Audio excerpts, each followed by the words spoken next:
minorities, right? You basically, you in that arena as an athlete, you basically food for the fans, you food for the media, you food for big business. Everybody just want to eat off of you, right? And everybody is eating off of you. And somebody like, like I said, somebody like what is it called? Like Jaylin Brown. Anybody who have love for the game or the sport that they play, they want to be, at least to a certain extent, to be able to control the narrative. Like, you don't want the media to be able to put you out there in a negative light. Yep. And so there is a war, in my opinion, going on between players, when they try to control their narrative. Right. Like Kevin Durant, we get on Kevin Durant for having a burner phone, right? Right. But Kevin Durant, he don't want, like, the media put certain things out there. He want to be able to combat that. Exactly. That narrative. Same thing with Jaylin Brown. Like when Stephen A. Smith say something about Jaylin Brown and he don't agree with his comments, you want to be able to combat that, because just like Jaylin Brown or other sports or other athletes say, when it comes to contract negotiations and the media is putting like a certain narrative out there, now teams can use that as ammunition against you. Absolutely. They were like, oh, I wouldn't give him this much money. Right. Right. And it could be, in my opinion, I think it's all those guys are on the same page. When you talk about the media is in bed with Nike, the media is in bed with like the owners and management and stuff like that. So with the league itself. Right. With the league itself. Yeah. Yep. Yeah. I agree. It's not, in my opinion, you not as an athlete, man, it gotta be hard. It gotta be frustrating when you, number one, you like I said, you playing the sport for the love of the sport. And then you run into all this with something Stephen A. Smith. And what Stephen A. Smith said about you don't want, you don't want me to really report the threats. Did you hear the threats? Right. See, and that's what I wanted to touch on, though, Mike. That's what I wanted to touch on, because Dan Le Batard spoke on that when he was talking at the KD. Remember years ago, he said that the KD, you don't want to make an enemy out of me. You know what I mean? Talking like, like he John Gotti or something, man. Look, if you got something to report it. You know what I'm saying? If you got something, come on with these veiled threats, man. I mean, what can you really do, Stephen A? I mean, what can you really do? What can you really say? And he got all these, and going back to Jaylin Brown, man, when he was in the Olympics, and he gonna go up there and say, oh man, he wasn't marketable. And he say that as a fact. He say these things like it's absolute fact. But of course, he can't name his sources, or I'm not gonna say who told me. Yeah, because in my opinion, you made it up. You know what I'm saying? In my opinion, he made it up. You know what I'm saying? Man, what's going on? What's up, fellas? How y'all doing today? Hey, man, I knew you was gonna tune in today because it's raining and you can't be out there on a golf course. I said, watch I get that's how I know I'm getting him more on here today, because he ain't playing no golf today unless he go to that driving range. So we got to hope for more rainy days then. We got to hope for more rainy days to get him in here. Yeah, get him let me tell you, it's terrible right now, man. The whole weekend. Okay. But going back to Stephen A, though, Mike, and then he's not marketable, but you're not gonna name your sources. He's putting stuff out there in the atmosphere about that brother. And I like the fact that athletes, both current and former athletes, got a chance to punch back, so to speak, because they have podcasts and things like that, and they go on different shows, and they're able to, like you say, control their narrative. You know what I'm saying? I like that. I like that. Yeah. So look, man, we talking about the situation with Stephen A. Smith and him threatening not just Jaylin Brown, but he did the same thing to Kevin Durant, and the media, how the media can mess up your career and put a bad narrative out there about you, and really just mess your money up when they put narratives and stuff out there like that. But the media's always had that power to do that too. Yeah. And now they can't do it no more. Well, because go ahead. Because now, if you really look at the surroundings and the way this media is right now, there are more podcasts out there with average as well as athletes speaking their narrative than what they're broadcasting on ESPN at any point in day. I used to listen to ESPN radio all the time. Yep. Now I don't. Yep. Right. Because I can get more information. I can get a better conversation by listening to podcasts like ours, of course, and other podcasts with athletes and stuff giving their side of the opinion. Because in my mind, sometimes I don't want to hear about those who watch it. I want to hear from those who actually been there in the mix. Exactly. You know what I'm saying? Yeah. If let's take it back to the realism. If you go back to the wars, World War I, World War II, and all that, they had people from the media there. But where were they at? They were in the war. You know what I'm saying? They was right there in the midst of the war. They were broadcasting from Vietnam. They were broadcasting from World War II. You know what I'm saying? So they're in the mix. So it's the same way with the way sports is now. You got people that's in the mix doing their podcast, speaking their narrative, speaking their truth, and it's just it's slowly wiping the way that we see and we used to, look at the media as wiping it away. And and another thing, like you mentioned, ESPN, man, is that you can get these podcasts with former players, like you said, who've been in the wars and been in between the lines, lacing them up. You don't get that bias. You don't get that slant. You know what I'm saying? Right. Very seldom you get a player bash another player who he knows what it takes. You know what I'm saying? He had to go through to get out there to get to that level and compete at that level. You very seldom get other players. It's always them pundits, them so-called experts, the one that's bashing. You talk about some of the greatest athletes in the world. You always get these couch potatoes because they have a microphone. They can get on there and, like Mike say, spin it one way or another. You know what I'm saying? And talk like it's fact. That dude, man. They make this guy ESPN and built him up to be like he is a athlete. He is he's on the level of a T.O. He's on the level of a LeBron. He's not. You just talk about them guys. You know what I'm saying? You're not on that level. You just talk about them. You know? Yeah. And if you do I bet you if you do a consensus around, I bet you in ESPN, just the ESPN network, there are more athletes than journalists on their squads. I guarantee you, because look at what it is. Look at look how many athletes actually are on ESPN talking their truth, and how many are actual journalists. But see, though, man, the thing about, even if some of the athletes on there who played the game, like a Kendrick Perkins, he got to kind of stick to the script, though.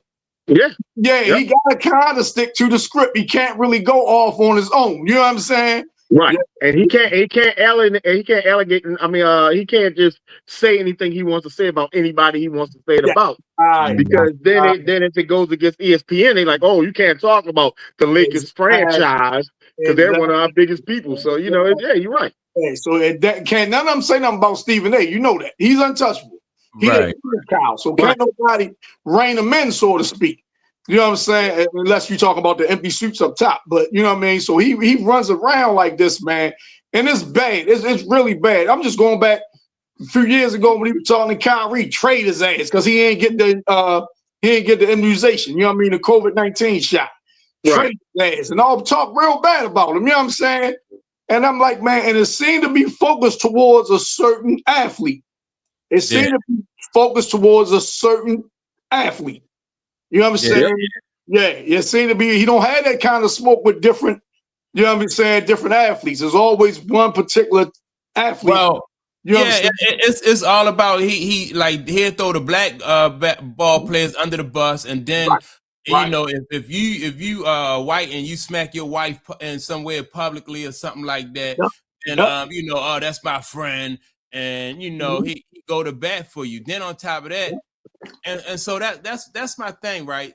When it's just obvious when this guy he exposes not only himself but the powers that be, because they allow him the power and the opportunity to do things like this, right? So you can tell and you can see through the narrative, it goes beyond Stephen A. Smith. Right. Because it just go beyond Stephen A. Smith, and it allows people to see that, all right, this is a narrative that they want they want to put out there, about athletes. And like I said, in my opinion, because no matter what, it just seems like no matter what you do as an athlete or even an entertainer, we don't control these different platforms that we try to fight back on, right? So whatever Stephen A. Smith say about any athlete right now, that's what's going to be that's what's going to move forward and be people going to be able to find that. But everything else, I think if they don't want you to find that, then that stuff is going to be what is called like shadow banned, and it's going to be pushed to the back. Yeah, right? You got to dig for it. Yeah, you got to dig for it. We can we can speak up, or athletes can speak up, and athletes can speak up like Jaylin Brown and all that stuff. But man, it's obvious what's going on here. But Mike, I'm gonna tell you, not on the same level, but hey man, me and Mike, we worked at McCormick at one time, right? At McCormick's company, right? And they had this guy up there that they gave a little power to named Nate, right? And Nate, I always looked at Nate as the overseer, right? And Nate would always say something to us, and we could just be talking to each other. You know what I'm saying? Like they were talking about, but he would come over there and say something to us. Nate was not allowed to say nothing to nobody else. Just us. You remember that, Mike? Yeah, I remember. Yeah, we used to say it. Yeah, he would only say something to us. He wouldn't say nothing to nobody else. You know what I'm saying? And them guys were in there running amok. You know what I'm saying? And I ain't see it. But we over there talking about the game last night or something like that. And man, you can't be over here congregating, talking, and all that and this. And we was leaning on him. We was young, and man, we would lean on this. We would lean on this stuff, man, get the fuck out of here. You know what I'm saying? But that's Stephen A. to some extent is like that. Like you can say stuff to certain athletes, but you can't say that to all. You know what I mean? Yeah. Well, do anybody know why Stephen A. is beefing with Mace now too?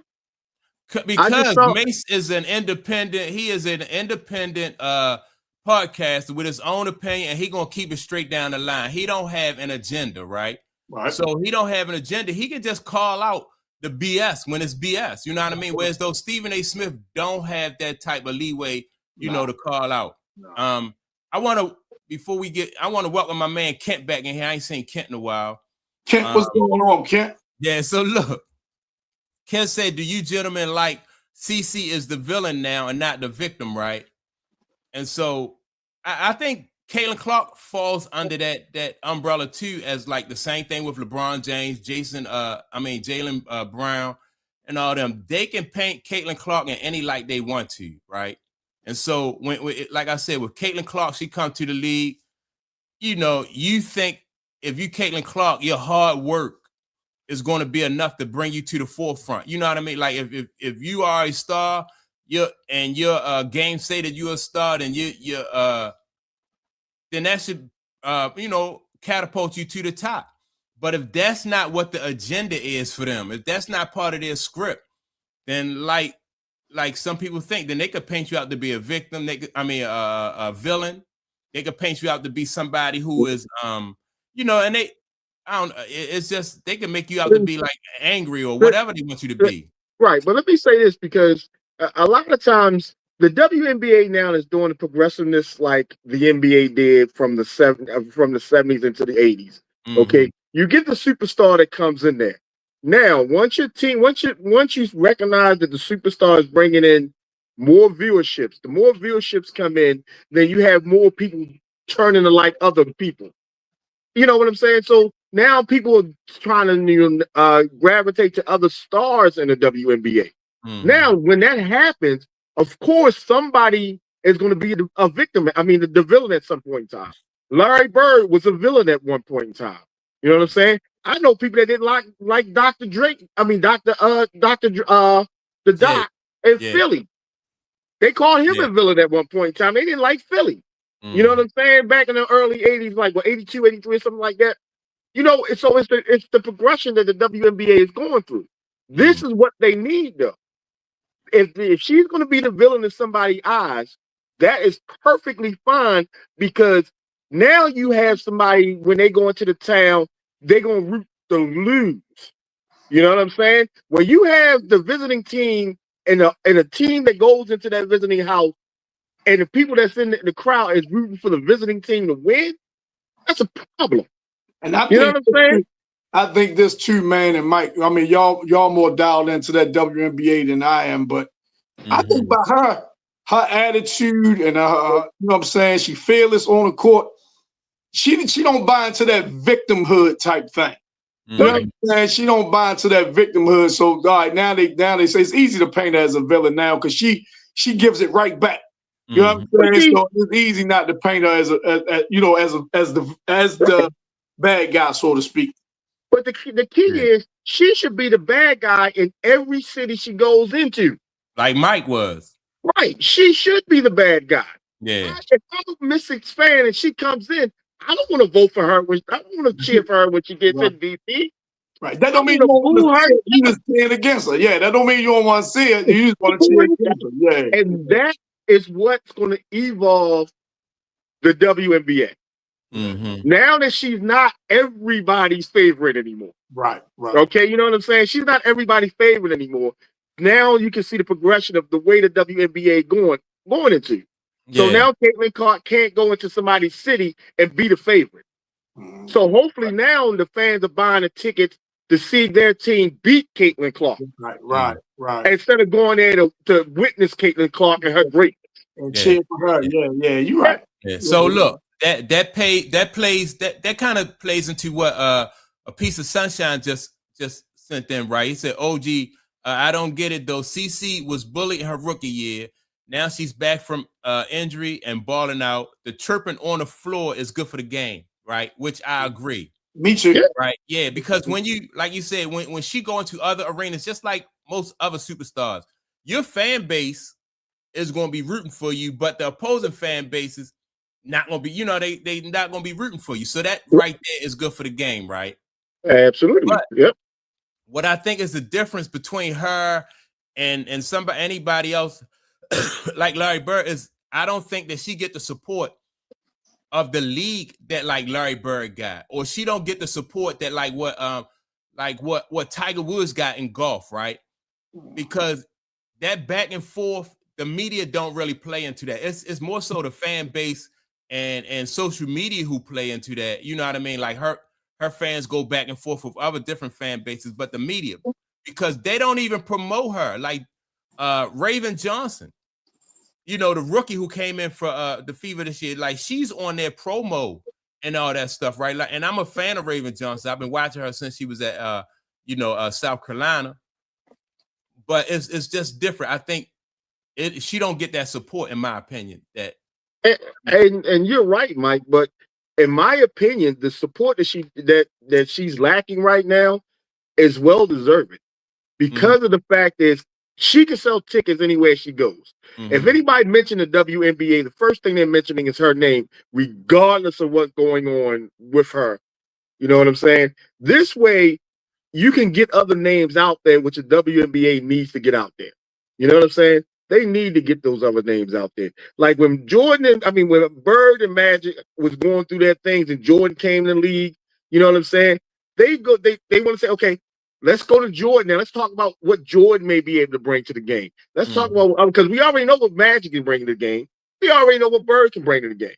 If we keep boosting them two up all the time, then we're going to have the fact that the NBA has now don't understand what superstars they got.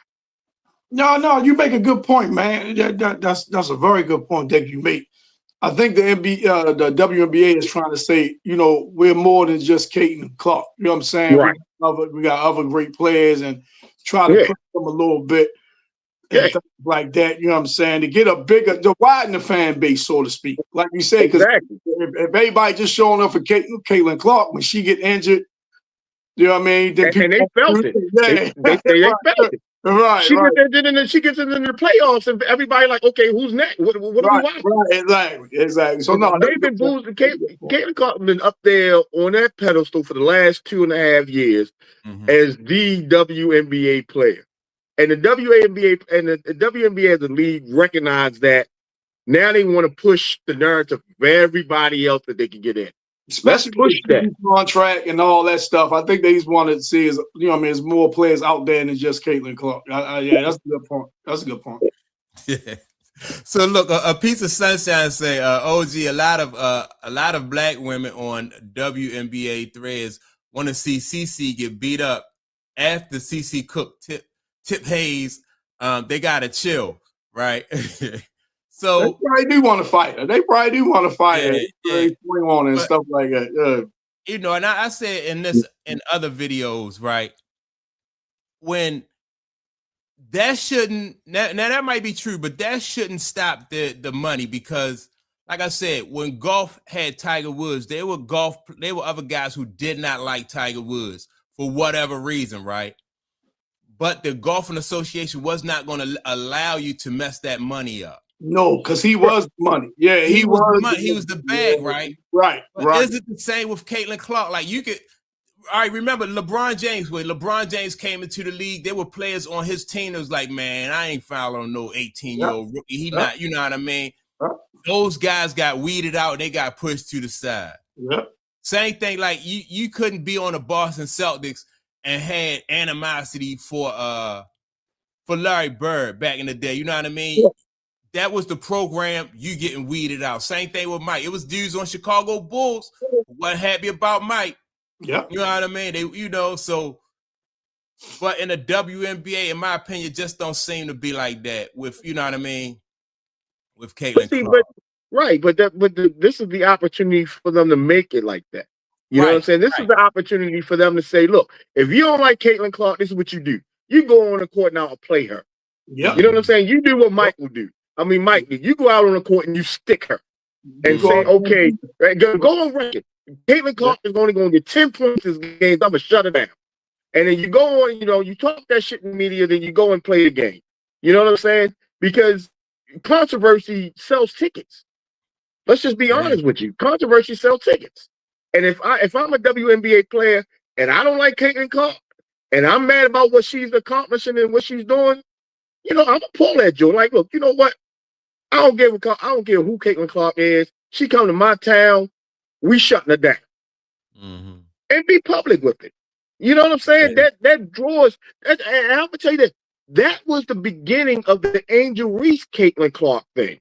We all knew Angel Reese wasn't a ball player like Caitlin Clark. We knew that. You know what I'm saying? Think that's the thing? Do y'all still think that's a thing? Or no, it's done. That Angel Reese thing is done. But in the beginning, when both of them came in the league together, you know what I'm saying? We knew Caitlin Clark was the better player. But we wanted to see Angel Reese play Caitlin Clark because Angel Reese was the one stepping up saying, look, she good, but so am I. Let her come to me and we'll see what will happen. Now, go ahead, man. Go ahead and finish. No, I was going to say that rivalry is what sets up, the great thing that goes on about the league. Jordan, Isaiah, they talk shit to each other all the time. We knew they didn't like each other. But when they got in the playoffs, guess what? Guess how many motherfuckers was watching? Everybody. Everybody. Right. And not just Chicago fans or Detroit fans, like you said. Like I said, everybody and their mother wanted to see that. You know what I mean? But man, going back to the Angel Reese thing, right? It's over because Angel Reese, she's not on her level as a player because she got traded. Why do you think that smoke didn't settle down a lot, man? Because, and to me, Angel Reese isn't a professional basketball player. Okay. She's a social media advocate playing basketball. She's not a professional basketball player.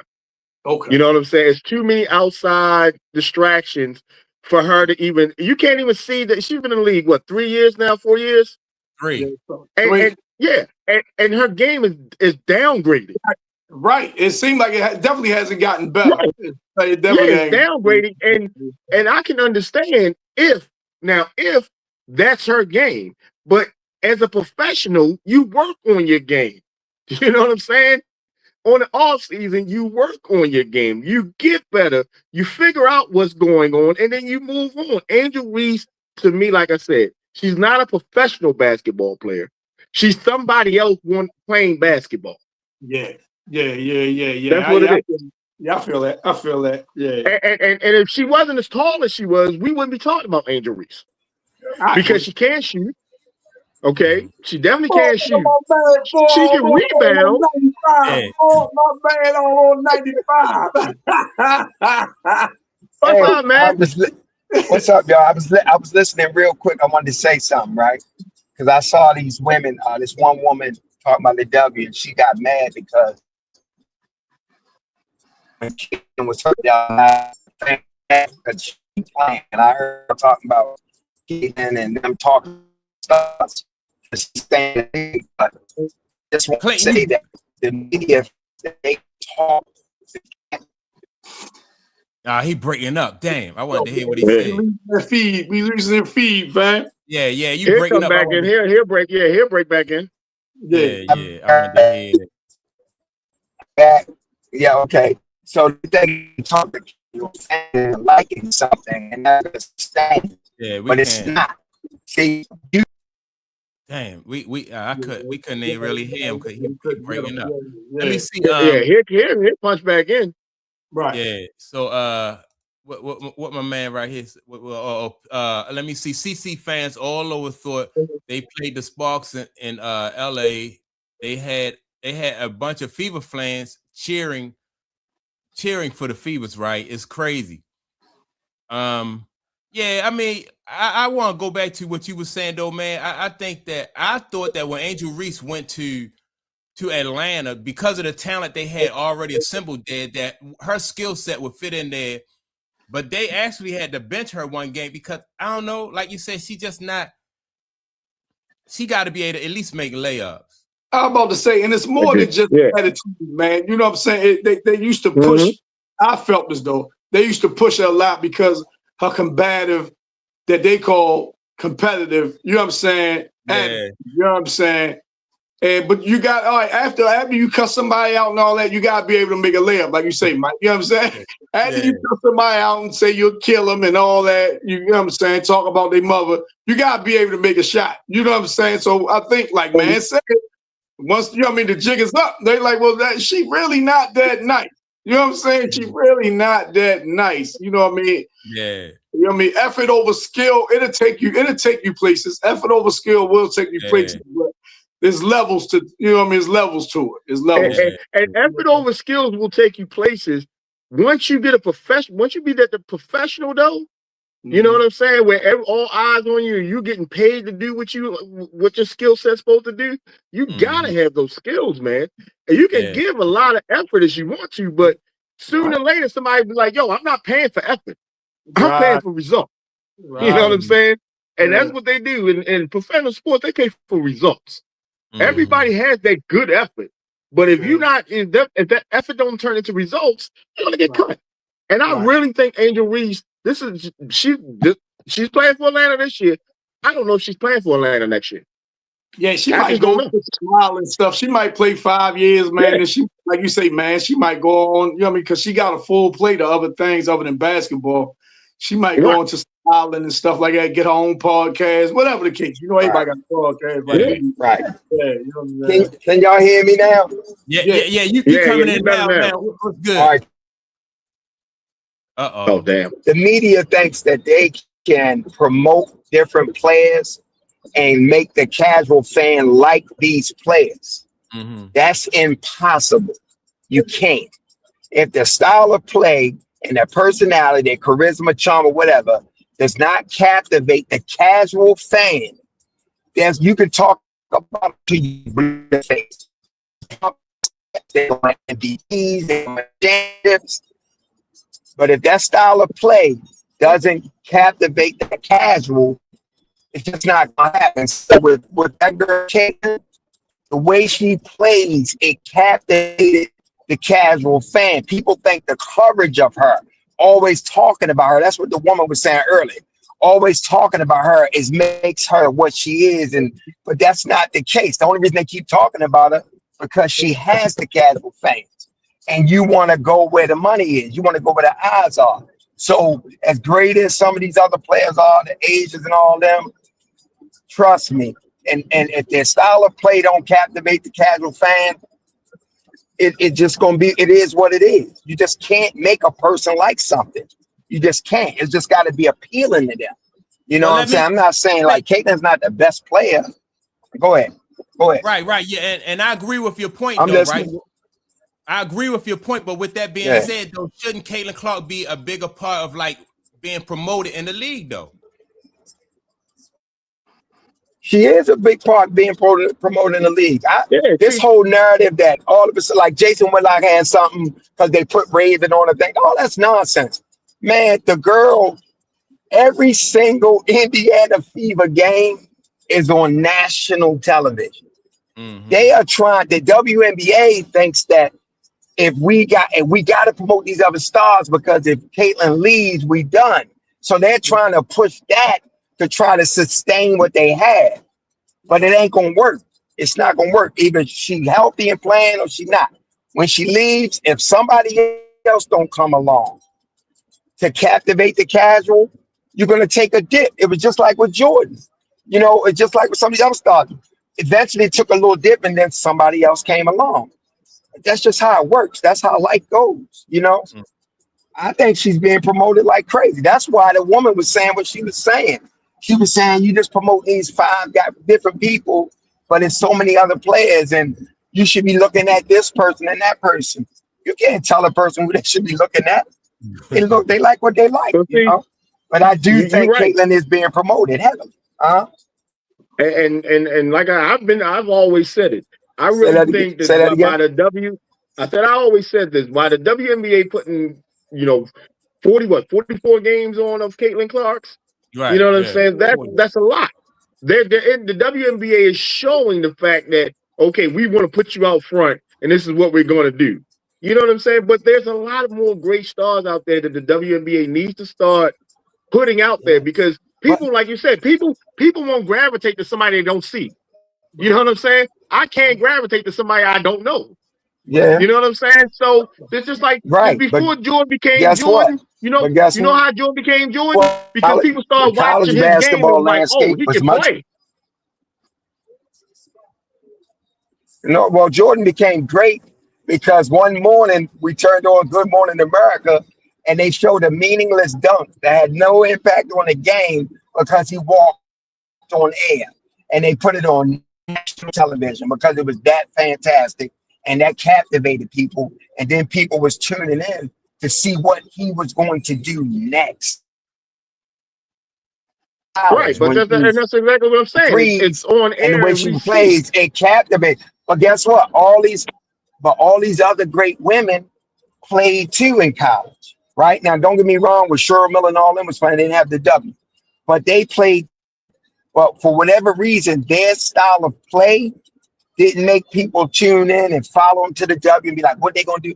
It just didn't happen. But you got some young stars now coming along that has that. But the reason they leaned into Caitlin is because people are watching. They got these networks have to get a return on their investment. They invest in billions, millions. What's the new contract? They're investing a lot of money now. So what I'm gonna do? Constantly, the W wants to promote these girls because they want to try to sustain their league without Caitlin. But these networks want their money back. They want to get a return on their investment. So what you gonna do? You got it. That's just like Jordan. But they just started putting Jordan on all the games because everybody wanted to see him. Right? Yeah. That's all. Yeah, that's all. Yeah, that's all. I hear your point, though. The W trying, but I'm just saying that it don't work that way. That's all I'm saying. It don't work that way. They don't really have to go all out their way. Something will come along. Something always comes along. There's other stars and waiting. Other people that's going to come, and just like we didn't see Wemby coming, and then all of a sudden you got this alien in the league. Now everybody's starting to tune in to watch him. I didn't see Ant-Man coming. I didn't see some of these guys coming. You know what I'm saying? So, and now that they're coming and people what? Boy, go for it, man. I'm going to say, but you're right, because, a lot of superstars you don't see coming. It's very rare that you see these some of these, like you got Magic, you knew he was gonna be a superstar. They knew Bird was gonna be a superstar. You know LeBron was gonna be a superstar. Some people say they knew Jordan was gonna be a superstar too, which is cool. You know what I'm saying? But a lot of like the Pittmans, the Allen Iversons, you know, the Charles Barkleys and stuff like that, you know, is exactly what you're saying is those people gravitate more to them because they like their game. You know what I'm saying? Let me ask you a question. Let me ask you a question. Could Pippen, could Barkley, I ain't saying AI because AI was one of those guys like Mike to me, but could Barkley, could he really drive ratings through the roof like a Michael or any of these other superstars? No. These guys, people got to know and like their game and comment, and they became Hall of Famers and stuff, but they wasn't driving ratings. But see, I mean, I have to disagree with that because in order to make Michael Jordan, in order for Michael Jordan to be good, you got to have somebody for competition with Michael Jordan. You know what I'm saying? If Michael Jordan is playing scrubs all day long, then ain't nobody gonna. Okay, Michael Jordan is the best out of scrubs. But that goes back to my point, and I made this before. Ali needed Frazier. You know what I mean? Right. Like if Ali was beating up on a bunch of gas station attendants, we not turning into Ali. Frazier bought the best out of Ali. They bought the best out of each other. Bro, people was watching. People Clayton started. You gonna get Clayton started? No, Tom. People was watching Ali because he would do the shuffle and dance and rope a dope. It didn't matter who his opponent was. They loved watching him box. Huh? Yeah, some people did, but they loved the way he boxed. They loved his style. They loved his brassness. They loved the rhymes. And what you're talking about to me, and that perception is the boxing fan. Okay, now the basketball fan, the casual fan. But yeah, the casual fans like to see the sidebar view of that. Okay, when you get into the mix of, you know, these fans are looking for Jordan to play well against Drexler. Okay, they looking for that competition thing. They're not looking for Jordan. Let me ask you a question. Why do you think the NBA didn't have Jordan playing the bottom teams on TV? You know what I'm saying? Because do you realize, man? Jordan, he was on when he was playing the Celtics, Detroit. You know what I'm saying? Them big boy teams, Philly. Bro, let me share something with you. Playing Milwaukee. You know what I'm saying? Let me share something with you. 4 times a year, right?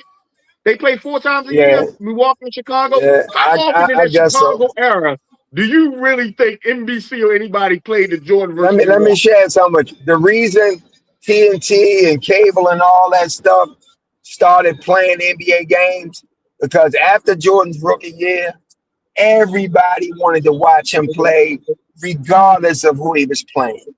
Everybody. And then it grew into him making it to the finals and the playoffs and all that. But they started putting them games on cable TV. I used to catch a bus to go to my sister's house because we didn't have cable in the city. And she could get WGN, the Chicago Bulls station. I got on a bus, went out of our house on Friday nights just so I could watch Michael. I'm telling you, man, it didn't matter who he was playing. It absolutely, in my opinion, absolutely did. In the beginning of Michael Jordan's career, it absolutely did. For you. Right, for me. All right, let me say this. Like this. If I'm a boxer and I beat up on somebody that's 0-30, but I just won my 15th knockout in a row, how much is that going to be, competitive to watch? You know what I'm saying? Let me say this. Boxing somebody 15-0, you tuning into that. Let me say this to you, to all three of y'all. You guys are not casual fans. You guys are savants in a sense, or aficionados in a sense. You're purists. So it's not going to apply to you. So that's why you can't see it through that prism. But a casual fan, go ahead, Mike. Let me say this. And this in my opinion, this applies to casual fans and fans across the board. if I'm watching somebody who playing golf or somebody playing soccer and I don't understand golf and I don't understand soccer, it's got to be more. What attracts you to that person, that energy, that person's passion for the game, that person's performance for the game, right? And so that's more about, and it's more to it than it's more substance than style, because what everybody can appreciate, like everybody know, no matter what you watching, when that effort and that passion for that sport comes out, that's what you appreciate. Even if I look at a painting and I don't know anything, I call it drawing, right? But you know the difference between a painting and drawing, and you can appreciate a painting even though you don't know how to paint, right? You can appreciate a painting, and you appreciate the person that produces that, right? But you know what I mean. So what reveals their passion? Like their performance, right? And what they put into it, right. And so that's what I mean. When Michael played every single game, he played with passion, imagination. He left it all out there. It didn't matter who he was playing. You saw that as a casual fan. You love his love for the game, and you love how he captured your imagination. But, that's me personally. What elevated his performance too is the fact that his opponents elevated that. Like we were saying, his opponents elevate that. I can get out here on the playground and do all that stuff Mike do if I'm out there by myself. It's different if I go out there and you do it against the Celtics. It's different when you go out there and you do it against for you, Mike. For you, Mike, because you love the competition. You love basketball. I'm telling you, as a casual fan, he's in the NBA, and even Mike tells you, he found different motivation to make him go hard every night. He played every game the same. So casual fans loved watching it. That's all I'm trying to say. I think you're halfway right on that. The casual fans definitely love watching it, but I think that the casual fan loves watching it for the competition of it. You know, to see how good Jordan's going to be against Larry Bird, to see how good Jordan's going to be against Kareem, to see how Jordan's going to be against Detroit and them bad boys out there. To me, that's what the casual fan is more likely to navigate against, just to see one individual. Because let's remember, everybody don't like Mike. Everybody didn't like Mike. There was a lot of fans that wanted to see Mike lose. You know what I'm saying? But real basketball fans that had an alliance to their team. But what you was going to ask, Tom? How we get on the subject of Michael Jordan? You said how? What? How we get on the subject of Michael Jordan? You know why I talk? Because he's always a good example for this whole thing about promoting players. That's all. Okay. That's all. Yeah. Let me that's see, all, bro. Okay. Let me see. Let me read this right here. I'm gonna let y'all get back to it. I just had to chime in on that part. I'm gonna let y'all get back because I know I'm disturbing people I'm in the car with. I appreciate y'all, man. Amen. Yes, Amen. sir. Remember, you are a true basketball fan. You're not a casual. I'll talk to y'all later, man. Yeah, you're right about that. You're right. Godspeed. So look, all right, man, take it easy. Let me read this right here. It says A'ja Wilson is the best in the league and should be the face of the league, but they pushing CC, right? And so what do y'all think about that? Like if she is, I agree. I think A'ja Wilson is the best player in the league, right? But is she the most marketable, right? You know what I mean? And is that fair that she's not the face of the league, though? Go ahead. Go ahead, man. Go ahead. Oh, I was gonna say, it's a fair assumption. I mean, statement about that. But I'm gonna tell you this, and you guys may not agree with it. As Caitlin Clark has another year this year like she had last year, that pendulum is gonna move. Oh, she's cooking this year, though. Right, but she was cooking last year until she got hurt. You know what I'm saying? So I think that pendulum, eventually somebody's going to be like, okay, Caitlin Clark is good, but she's not getting that team over the hump. Okay? So that's where I think the WNBA needs to definitely start marketing a lot. And Asia Wilson is the prime example. Pushing her hard, getting her these endorsement deals so you can see her other places than just playing basketball. That's the problem that the WNBA has. Their superstars, you only notice them when they're playing. You know what I'm saying? They need to be on major ESPNs, doing a lot more, social stuff, getting out there like, look, I am one of the best players in the basketball, if not the best. You know what I'm saying? Market themselves. So because like I said, let's be honest now, if Caitlin Clark doesn't do a lot this year, what are we saying now about Caitlin Clark? Are we saying that she's still the best player in the NBA or the most marketable player in the NBA, but yet she has accomplished nothing since she's been in the WNBA? And that's the difference, bro. You could be the best player, but not the most marketable. You know what I'm saying? You could be the best player, and that might be the case with Asia.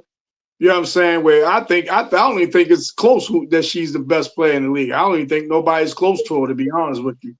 But they're not, and she's in Vegas. You know what I mean? She's in Vegas. You know what I mean? She's not in some small city. You know what I mean? She's in Las Vegas, but she's not getting pushed. And she got, a signature shoe, MVPs, championships, and all that. And you say like, well, and she's not as marketable as, Caitlin Clark. But see, the crazy part, I didn't even know she had a shoe. I didn't even know she had her own shoe. Yep. You didn't know who had a shoe? Asia. Oh yeah, Asia got it. Asia. I didn't even know she had her own shoe. Yeah. Mm-hmm. But you can go into the Nike store and see a big ass poster of Caitlin Clark. Yeah. You know what I'm saying? So that's what I'm saying. It all depends on the way social media is now. Caitlin Clark came in with hype. You know what I'm saying? And it just kept building. She had hype when she was in college, and it just kept building. You think her body will betray her ultimately, though, where she won't have a long career because of the injuries? I think so. Mm-hmm. I think because she's been hurt every year since she's been in the WNBA. Yeah. Every year. Well, let me say these two things. Early in Steph Curry's career, he had ankle problems, right? So Steph Curry, like when you come from playing college basketball and then you go to playing professional basketball, number one, you play more games. Number two, like it's more physically demanding. So your body has to adjust to that. Same thing like if you play football. That's why they don't let guys go straight from high school to the NFL, right? Because your body is not mature enough for that. So I'm hoping and I'm thinking that it's the same thing with Caitlin Clark, that as she get a little bit older and stronger, that her body will mature and she'll be accustomed to that. You watching Wemby right now, like Wemby throughout the season was playing like 29 minutes a game. You know what I mean? And this is his second year. So I think it's wise for these teams when you see an athlete like that, an exceptional athlete like them, kind of bring them along, like slowly and just don't throw them in there, because we've seen other guys who got thrown into the fire like that, and that really stunted their growth. Well, the Wemby is different because, Wemby played professional overseas. So he's already allocated to professional ball before he came to the WNBA. I mean, before he came to the NBA. Yeah, but you're right. His minutes don't say that, though. You know what I mean? And the length of the season, you know what I mean? Them 82 games, you know what I'm saying? The length of the season is longer, too, yeah. But on that side of Steph, or the side of the coin of Steph that you're talking about, the other side is Embiid. You know what I'm saying? Embiid, when he came in, flourish, superstar, MVP, and he can't stay healthy a year to save his life. Right. Huh? It's like he was broken down from the door, though, Embiid, man. When he came from Kansas, man, it's like, you know what I mean? Like you say, he didn't miss just as many games as he's played in. So yeah. And that comes from, Philly maybe mismanaging him, maybe not. We don't know. But it's the fact that if a team puts too much, too much weight on a superstar, you can go Steph Curry, you can go Embiid. Now I hope she goes the Steph Curry way. Right. You know what I'm saying? But remember, what motivated Steph Curry is his ass almost got traded. You know what I'm saying? They almost traded Steph Curry. Remember, he had to wear them real high ankle braces. Remember, he had to wear them real high ankle braces and stuff like that to stabilize his ankle because he was always rolling his ankle and ankle injuries, things like that. So hopefully they can figure Caitlin Clark out. But the WNBA is in a good spot right now, and they just need to keep the momentum going. That's what they need to do. Y'all think they got to jump that money up though? I don't think they will. I really don't. And the reason why I don't think they're going to mess it up right now is because there's too many eyes on them right now. Now you got the money that you was looking for. Your players got the money they were looking for. You got superstars coming in. You got young superstars coming in. You got the older superstars playing like they really want to, make a difference and get a championship ring. That WNBA championship now looks a lot more better now than it did 5 to 10 years ago. You know what I'm saying? So they're in a good spot. So I don't think they're going to fuck it up. I really don't. I hope not anyway. Yeah, I said back when Angel Reese and Caitlin Clark was in college, I just don't think that the NBA, because of how women's sports in this country, I didn't think that the NBA and the WNBA was going to back and allow that league to grow with even though she's bringing eyes, both of these young ladies are bringing eyes and attention to the league, more so Caitlin Clark. I just don't think that they didn't want this league to grow from the jump because it's a female league. No, and I guarantee you they were taking tax write-offs. I guarantee you they were taking the owners were taking tax write-offs. They can't do that no more because they starting to generate money now. So they can't take them tax write-offs anymore. So now they got to actually come legitimately and be a force. And another problem that the WNBA is probably focusing on is the overseas basketball. You know what I'm saying? How do we compete with overseas now?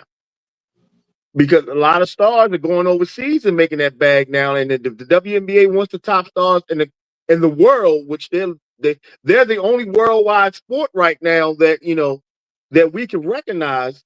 Because I don't know nothing about soccer, and soccer in America is growing, but it's just starting to grow. But basketball is an American sport that's now worldwide. And one of the conversations we was having earlier this week is the European basketball stars it has caught the Americans. You know what I'm saying? When you got to draft the players. As far as their abilities, they're playing the individual players are as good as American players. That's what you're saying, right? Yeah, then it's going on the same way with the money for the European players. For the women, the women superstars in America go over to Europe and all the overseas because the money's better. I'm about to say that they were always paying more over there. Yeah, right. They were always paying more over there. Yeah, yeah. So the NBA has to figure out their game, and if they want to take it worldwide, then they got to figure out how to be competitive worldwide with it. And that's one of the things that they changed it. They changed some of the rules in the NBA because they want to be worldwide.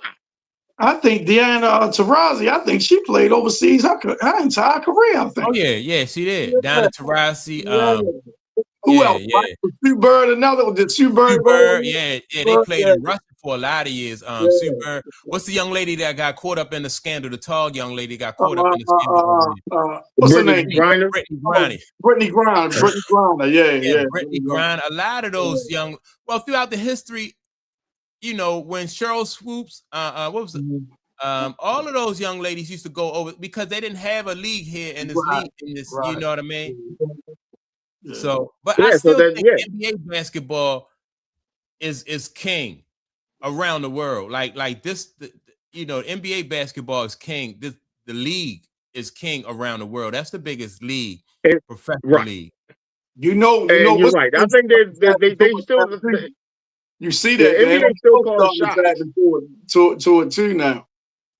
They say that again, Tom. They say the NFL is starting to tap into that as well. You know what I mean? They having games abroad this season coming up. I think Clayton says 9 of them that they playing overseas this season. Yeah. So, I think the NBA is doing. I mean, the NFL is doing it for fan base. Mm-hmm. I think they're trying to grow the fan base, where the NBA is actually stars and players and developing and all that other stuff. I think they still call the shots in world class in the world of basketball. The NBA still call the shots, but they're getting that window slowly closing of what they can do and what they can say. Hey, we got somebody in here. I recognize. You recognize this guy right here? What's that? D'Angelo Lilly. Well, what's going on? Hey, yes, sir. Yes, sir. I know who that is. Yeah. This guy sound familiar. He probably don't remember me. I remember this guy. I remember used to drop this guy off at the babysitter right here, right? Yeah. Before we go play ball. Before we go play ball. Hey. So look, D'Angelo says that European players, I disagree. American players are better, right? Mm-hmm. And so I agree with D'Angelo, right? Because I think this style of the NBA is more catered to the European ball players, right? Because of what man says, they want to make this marketable. Right. You know what I mean? Like if you tap into that world market, then the bigger audience is outside of the United States, right? Mm-hmm. But the best basketball that we have ever seen play in the history of basketball is what we've seen play like from the 80s on up to like I guess into the 2000s, right? Those eras of basketball where you see those guys, they play both ends of the court. You get these European basketball players over here, they not playing. Their best basketball players are not two-way basketball players. Right. Whereas though our best basketball players, Kobe and Mike, were two-way basketball players, right? Right. And so that right there, I agree with D'Angelo because, but I think it's catered more so towards a larger market. Oh, absolutely. With the rule changes and stuff like that. Yeah, they made it easier for them guys to come over here and thrive in the NBA. You know what I'm saying? With the rule changes and whatnot. And like you say, they come over there. They're more fundamentally sound. Their game is more fundamentally sound. But like you say, a lot of them guys don't play defense. You know what I'm saying? It's just geared to one side of the ball. So yeah, I mean. So let me ask you a question. So why do you think more European players are getting chosen in the first 5 picks, first 10 picks than US players? It's a money thing. It's a money thing. It's about that market. You want to have that appeal to the European market, that outside, because all right, like and it goes back to we diehard basketball fans in this country, right? Because this is where the sport originated at in this country, right? And the pool of talent that they have to pick from in this country, you can wait in the draft. You don't have to get a guy number one. Just because of the talent level that we have in this country, you can wait, you can hold off in the draft and draft somebody, but you want to get those best European players. You want to hurry up and get them in here because you just want to get those guys in here so you can appeal to what those people over there are used to seeing. Yeah, and then that's the thing. And then I think AU.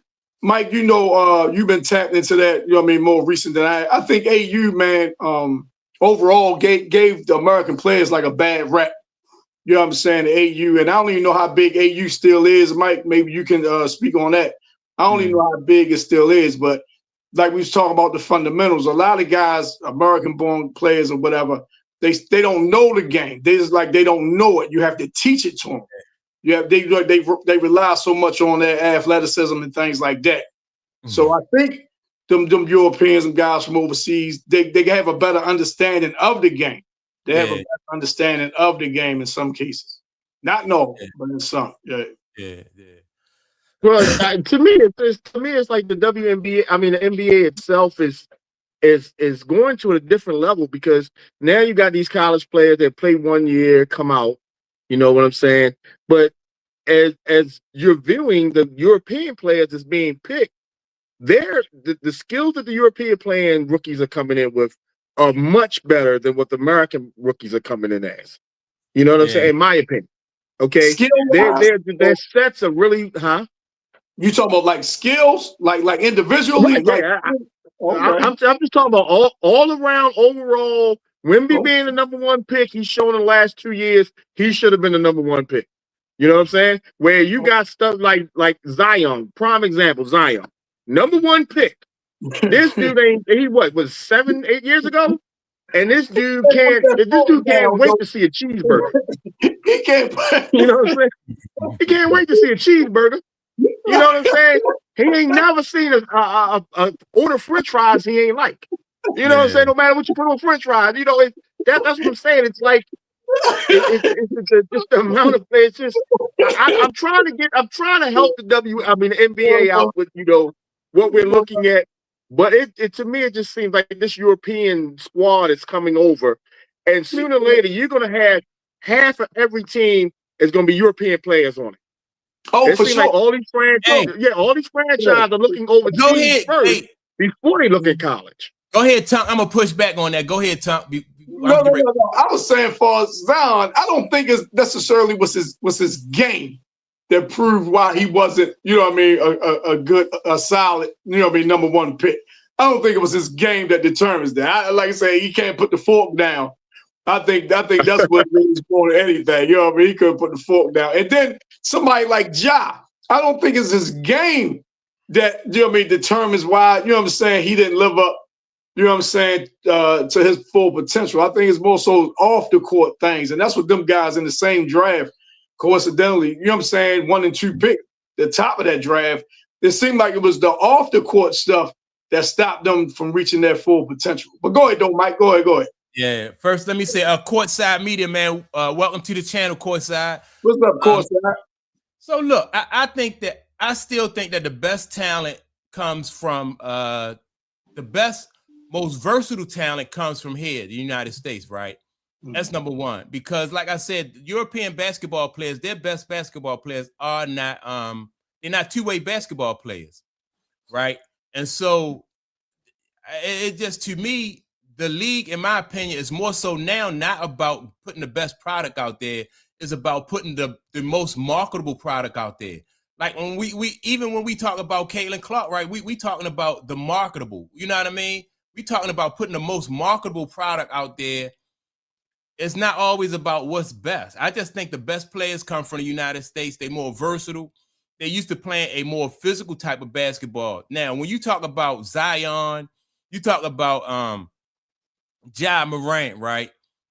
A lot of American basketball players are too entitled, and they've been spoiled. So they had the physical abilities to play in the league at a high level, but their mentality is just so much different. They're not professionals in the mental part of the, you know what I mean? Like when it comes to managing your career, they are not professional like that. Right. And then that's why you get Zion don't have a type of self-control where as though he could put himself away from the table. Ja Morant don't have a self-control where as though, you're not flashing weapons and stuff. You know what I mean? Like that self-control. They just take this kind of stuff for granted, whereas though you don't really see a lot of that with the European ball players. And I think over there, just the fact that you can go pro at an early age over there overseas too. You can be a professional over there at 15, 16 years old too. So you're learning the out of the, of being a professional. You know what I'm saying? You learn I can say, but over there it doesn't have the college program that we have over here in America. And that's where I think the disconnect is coming from. That college era. You know what I'm saying? Because back in the day, you learned in college how to be a pro. Okay. Now, the only thing you learn in college is how to get that money to be a pro. You're not actually learning pro skills. Right. Because that's what he's talking about. You're not learning the game. I mean, some coaches that teach the game. Rick Pitino come to mind. He always been a favorite of mine. Yeah. You know what I'm saying? But you still got coaches that teach the game. But you're right though, man. It's more so it's like a stepping stone to get to the league now. It's not even like you learning how to play basketball anymore. Yeah, you're right. You're right. Because that's like one of the Boozer brothers. He's projected to either go be the #1 American player or the #2. One of the two. I'm a Duke fan. I saw his game. He's not professionally ready. Right. He's going to get professionally ready playing the game in the profession. He'll get ready once he get there. Once he gets there. But right now, he's not ready. And that's what happened to a lot of the Duke stars in the last 5 to 7 years. But they you know what, play man? on high quality teams. That's how it is now. I say that's how it is now. Like guys get drafted, and you know you give them a curve because they're not ready. You know what I'm saying, for the NBA game. So you know what I mean. You give them a curve. You give them 2 or 3 years to get right, get their sea legs under them. Yeah, you're right. They get drafted on potential a lot of time. They get drafted on potential. And the thing about it is, like Josh, some of them don't get the sea legs on them because they got personal problems off the court to deal with. Yep. And a lot of teams like, look, we're not going to deal with you with that. Yeah. You know what I'm saying? Because what college teaches, and I guess you have to. You still have to take the chance. You know what I'm saying? I guess you have to. Yeah, you got to take. And what college teaches you is, and what a lot of people don't understand about the college game is, not only they teach you how to play the sport, but they teaches you also how to become a man in the sport. You know what I'm saying? Or how to become a real woman in the sport. Because there's a lot of things outside like practice. You know what I'm saying? Everybody think practice is something to take for granted. No, practice is the grind part of what you see in sports. You know, the game itself that you're watching is the end result. Practice, going to practice every week, every day of the week, that's the grind part that a lot of people don't. Your nutrition, the grind part that people don't understand. Like Clayton would say, your health and how you take care of your body mentally and physically. The grind part. That's what college teaches them, and they're not getting it. So Let me ask y'all this before I'm gonna make a comment. Courtside Media said that Caitlin got game. Hell yeah, I've been watching all her games this year. I like what I'm seeing out of Caitlin this year, right? But let me ask y'all this, right? Do y'all think that like players coming from the United States, they don't have the sense of urgency like some other players coming from outside of this country, because they come from some, like countries sometimes that have like they in the middle of wars and all this kind of stuff that like players, there's not that sense of urgency. Like they don't respect the opportunities that they've been given because they don't come from like what they're seeing overseas. Like where did the Joker come from? And they like with or he from Serbia, or something like Serbia, like Serbia. all kinds of civil wars and all kind of stuff going on. I know we got problems over here too, but like when you houses and communities and stuff get blown, that's a whole different level, in my opinion. So when you get the opportunity to come here, and you be less likely to screw that type of situation up and want to go back to that situation, right? You want to take advantage of that. But you know where that comes from, though? That comes from what you guys were talking about in the beginning with the AAU stuff. You got these people grinding into the minds of these young players. Hey, you're going to be great. You know what I'm saying? Just wait. You're going to be great. You're going to do this at the next level, the next level after that and everything. But when you go to overseas, you don't have those voices in your head. You know what I'm saying? Everything that you're doing is self-motivated. You know what I'm saying? Prime example is South America with baseball. Okay? Them dudes come in when they're young. They want to learn the game to become the best. They don't have anybody in their head talking like, hey, you're going to be a superstar at, 12, 13 years old. Their grind and their hustle and their attention to the game is a lot more focused because they know this is how I can get out. Okay. Whereas though these AAU stars, they know if I keep down the path that I'm going to get picked up somewhere because somebody told me that. Somebody told me how great I am. So it's to me, it's just like just a simple fact of, like you said, Mike, the grind is different because the voices in your head are different. You know what I'm saying? That AAU program is great to motivate these young superstars to be better and everything. But sometimes it gets out of control. And now with NIL money, they're going after kids in middle school now. So when they get to the high school, they can start getting NIL money, which is crazy. But it's the world that we go through now. That then became, because now, well, I think, man, I don't know how y'all feel about this. I think a lot of players saying, well, man, I can stay in school and get paid more than I would if I was, you know what I'm saying, declared for the draft, and then I'm talking about football, and then I'm a 3rd or 4th round pick, and the contract not as big. But if I'm in school, I'm getting $3-4 million a year to play.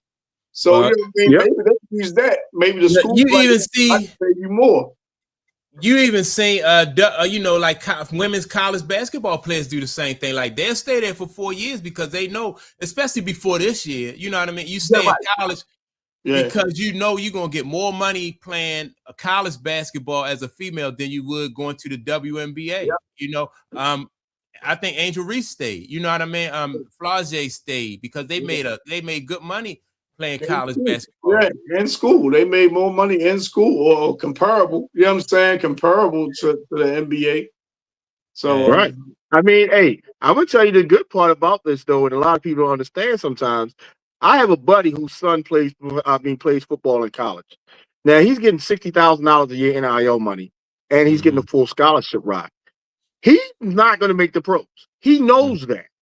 Right. But what the opportunity that's there right now for him to play is putting money into his pocket for his future to do something else. So that's the good part of NIL. Everybody can take advantage of the NIL. You know what I'm saying? Now the top of it, so that's good too. Yeah, the top players will get millions and everything, but the bottom players get stuff too. Right. So, prime example, when the school itself is on something like college football or video game or something, everybody that plays on that team gets a piece of the pie. You know what I'm saying? Listen, man. Let me stop you right there because I want to ask a question because I always wondered about this, right? So if you have like a guy on the team, football, he getting because they're saying Arch Manning, right? Now he in Texas, so they got a big war chest down there.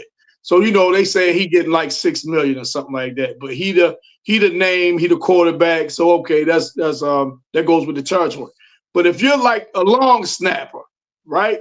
If you're like the long snapper, or you the slot safety, you know what I mean? You only play nickel packages and things like that. Do you also get something? Now, of course, it ain't gonna be what Arch Manning is getting, but do you also get something from the university? It depends on what it is. See, my friend, his son, he's getting his NIL money from college football, video game itself, and then he also getting money because of, I want to say it's Nike, but it might be Jordan. The Jordan brand is sponsoring everybody on the team, so they're sponsoring the uniforms and everything. So the Jordan brand gives him like another 5 G's a year. To wear their uniforms, because the Jordan brand now, when a player has the number on and their name on the back of it, they own that likeness for that number. Right. Okay. So that's why certain people can get bigger NIL money because, like Nike will go because they're selling the Texas jersey, they will sell more Archie Manning jerseys than anybody else. So that means they can offer Archie Manning a bigger piece of the pie. But if you go to Texas, they got pretty much everybody's jerseys in that you can purchase. Right. You know what I'm saying? So everybody gets they don't just get the larger piece of the pie, but they do get some of the pie. And that's all I was asking. It's like you have somebody getting $1 million and then you got somebody getting nothing. That's what I was asking. You know what I'm saying? Yeah, no, it all depends on what it is. Boosters pay, companies pay. So it all depends on who's paying what to get where. Right. Okay. Yeah, you don't want to do that type of situation. Yeah, but if they own the college football video game, everybody gets paid. Everybody gets something. So that's good. I'm just saying, like just in general, not even a college football game. I was just talking about in general. Would there be athletes on the team, a Texas, a Maryland, a Michigan, whatever? You know what I mean? Name any university you want. Would it actually be players on the team not getting anything? You know what I'm saying? Like, not yet. It could be. Especially if you play like Division II or something like that, where you're not widely seen and everything like that. It can be.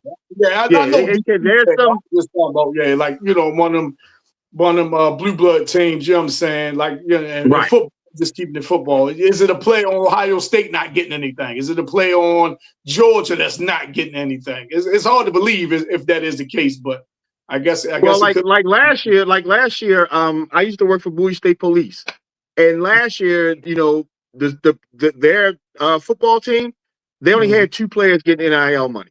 Yeah. Oh wow. Got you. Okay. Only 2. Out the whole team, they only had 2. Right. Okay. So like I said, it all depends who you are and what the situation is. So yes, there are definitely some teams and players out there that will not get NIL money. And then especially if you're walking. And I mentioned Ohio State. Even if they not getting NIL money, they're still getting certain perks. You know what I'm saying? Right. For being a Ohio State football player. So I got you. Right. I got you. Now I would say pretty much I would believe everybody on Ohio State is getting money because they're on the Madden. I mean, they're on the college football video game, and you can buy their jerseys. As long as you can buy their jerseys, they get the money too. Yeah. I got so. Well, Tom, welcome back, Tom. I haven't heard from Tom in a couple of weeks. What's going on? What's good, Tom? Yeah, man. I just think that let's switch gears and talk about these playoffs, man. These NBA playoffs. The Spurs and OKC. What y'all think about? What's your thoughts on that? I really think that's going to be a knockdown drag out. Well, Charles Barkley said something that was interesting, right? And he was saying that everybody's crying that they playing Wemby too physical. It's funny, man, because we always say, man, bring back the physical ball, you know what I'm saying, the A's, and then when they do, oh man, you can't do that. You can't do that. But I really don't think they're being all that. They're being physical by today's standards. Right, I agree. Say the same. All right, yeah. By today's standards, you could call it being physical, but I mean, this ain't no Anthony Mason, Charles Oakley type physical. You know what I'm saying? This ain't that. No. And hold up, and this ain't and that. if I'm a coach, the way I'm beating Wembley is to be physical with him. That's the way I'm beating him. No. Listen.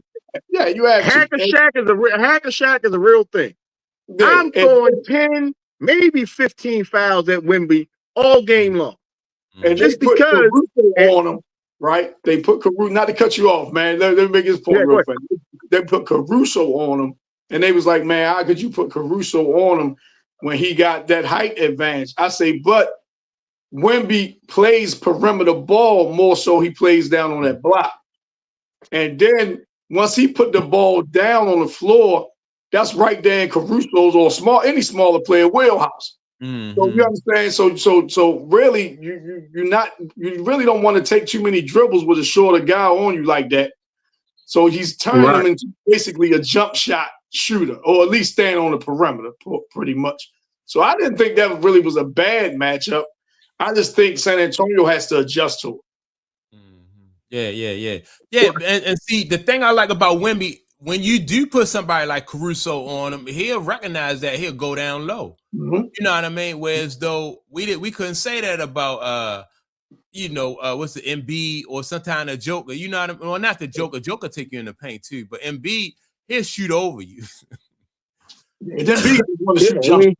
Yeah, you're right. Yeah, Embiid to shoot over, and so that's what. And Charles Barkley said about playing smart basketball. You immediately adjust to that when you see somebody small like that on you. So that's gonna be a series. That game 3 was pivotal. I still think San Antonio gonna win the next game. Oh, okay. I think that game 3 was pivotal for just for OKC's psyche, confidence going forward. Like we go in their guy's gym and get that game back. Everybody was saying that after that first game, when he put up that 40-20, everybody thought, he going to be Wilt Chamberlain now. And his rebound numbers more than anything that has impressed me. Defensively, I know he's going to be there. Offensively, you pencil him in for 24, 27 points, but his rebounds, man, he been glassing. Yeah. He's been glassing. And it is.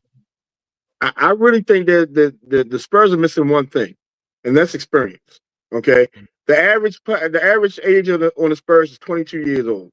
They're missing experience. Okay, so I think OKC is just that experienced team that whatever they're going to throw against them, OKC will eventually turn it around. Wemby had that first great game. And then everything else, the last 2 games, he's been down back to normal again. You know what I'm saying? So the adjustment I mean, like I say, that normal for him is good. I mean, you expect him to be world champion the whole series. Yeah. So which is good. And you got to remember, man, OKC the defending champs, man. This ain't no team, you know what I mean, just came out of nowhere, man. These guys are defending champs, man. Yeah, so they got experience. They've been there before. They know how to handle tough situations. And it's just to me, I don't think it's a Spurs year. I think maybe next year, maybe the year before that, depending on the pieces that they add, we be talking about the Spurs in the finals. But it's good to see them there. Right. And the thing that they definitely had a schedule. Yeah, they definitely had a schedule. Yeah. And the thing that I really like about the situation, it puts the younger, newer faces in the front part of what the NBA is now focusing on, which is the finals, the Eastern Conference, Western Conference finals. You know what I'm saying? You don't have any of these old heads in there no more. None of the old heads are there now. You know what I'm saying? You got OKC, who's a relevant team now, and then you got the Spurs, who could be the next relevant team in the next 3 to 5 years. I think both of them, though, man. I think both of them going forward going to be just swinging haymakers at each other, man. OKC and San Antonio, yeah.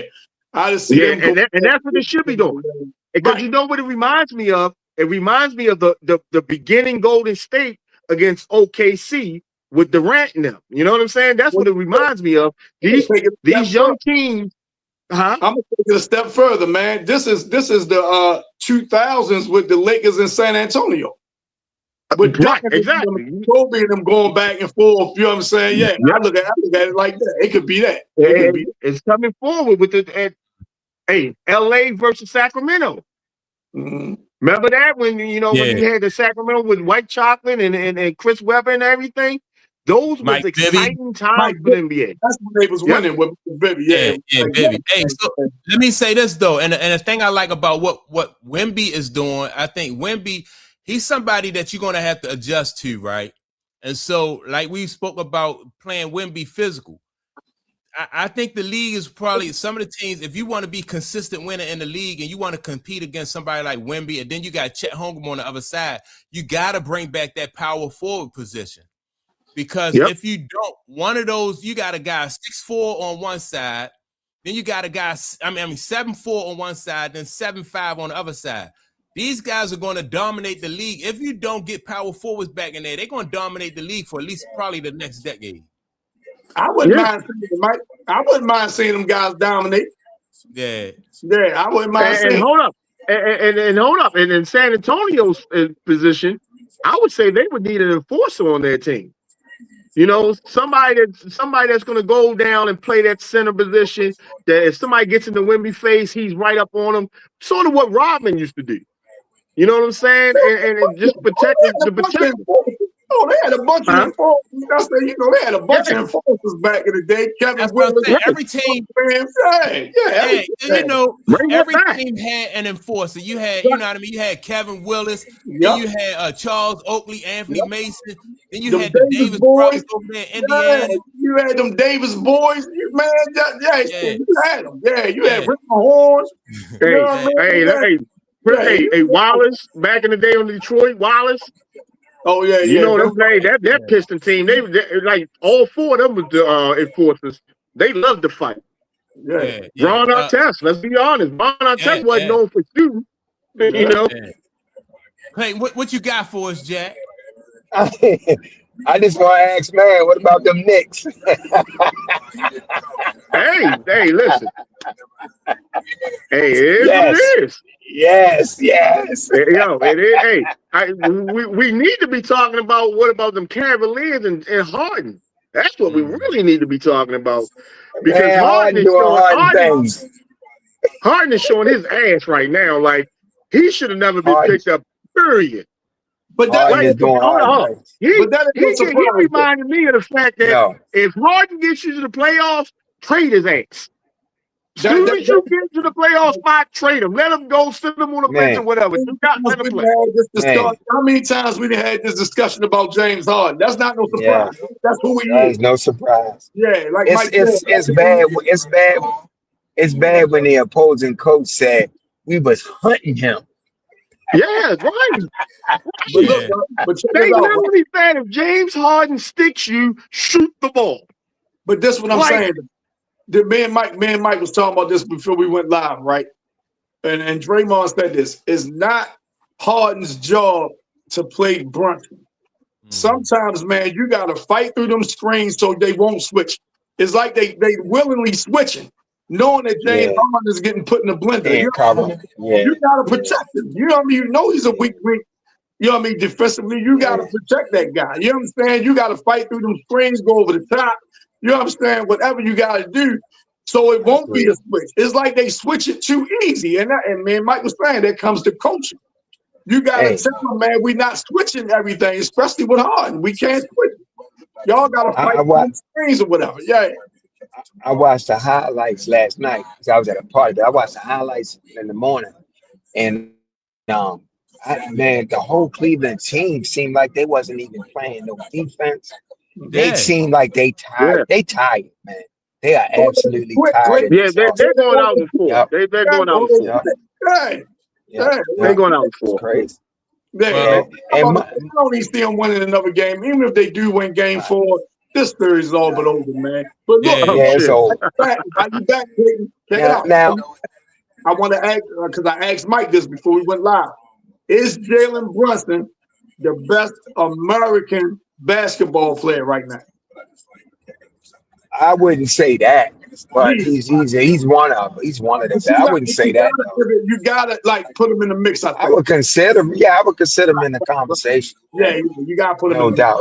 Yeah, you gotta put him. And also, man, I want to say this. Like, no disrespect to OKC, they great. Shea great, but I lost a little bit of, I guess.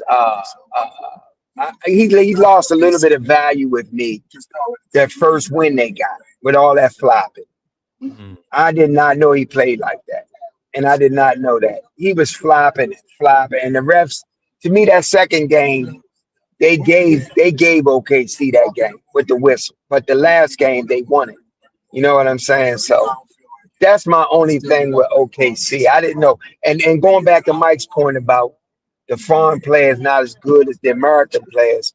Well, the two best players in the league, Shea and Wemby, both of them are two-way players. Both of them. Right or wrong? Yeah, they are. They both play good defense, right? But and hold up, I believe too. Let's say this now. What you come over in Milwaukee's a two-way player too now. Giannis. Giannis. Oh yeah. Giannis is a two-way player as well. Yeah. So I just wanted to make that point too. But it's gonna be interesting to see how this thing play out. I hope San Antonio get this win tonight. I'm not as convinced as Tunk, man, but because I'm rooting for the alien. Let me ask you a question then. If you're Cleveland, do you blow this up? Yeah, ain't nothing. I think you blow it up. Ain't nothing to blow up though, man. Ain't nothing really to blow up. They ain't really got like a history together. You know what I'm saying? Well, they made a couple runs. I'm talking. Let Mitchell go too. I'm talking about trade him for some draft picks. I don't know about Mitchell. I wouldn't because Donovan, my man. You know what I'm saying? Donovan, my man. It depends on which way you're trying to go. I think he's the guy you can build around. I think they need more of a traditional point guard type player. I said the same thing. Like the point guard position in the NBA, that's what a lot of these teams need. If you got a star like Cade Cunningham, you don't want him to set the table for you. Cade is your scorer. You know, you got to bring dudes back like Derek Fisher, Mike Bibby, Jason Kidd. You know what I mean? Like Avery Johnson. You got to have those point guards in there who can set the table and feed those guys and get everybody on it. Drew Holiday was the last guy who I seen as a point guard who had talent around him, who kept these dudes happy. Yep. And he could score. Like if you back off of Drew, he could score. Oh, yeah, definitely could score. Yeah. But if you don't, if you allow Drew to run that offense, what's the dude? What's the dude name? The Greek Freak. He gonna do his thing. Bobby Portis gonna do his thing. You know, Middleton did his thing. Yep. They had a real team with a real nucleus there, and they broke it up. Man, for whatever reason, man, that most teams, look with Houston, when Van Vliet went down, they didn't go out and replace him, man, and they suffered for that. They suffered badly for that because I don't think that point guard position is as valued as it should be.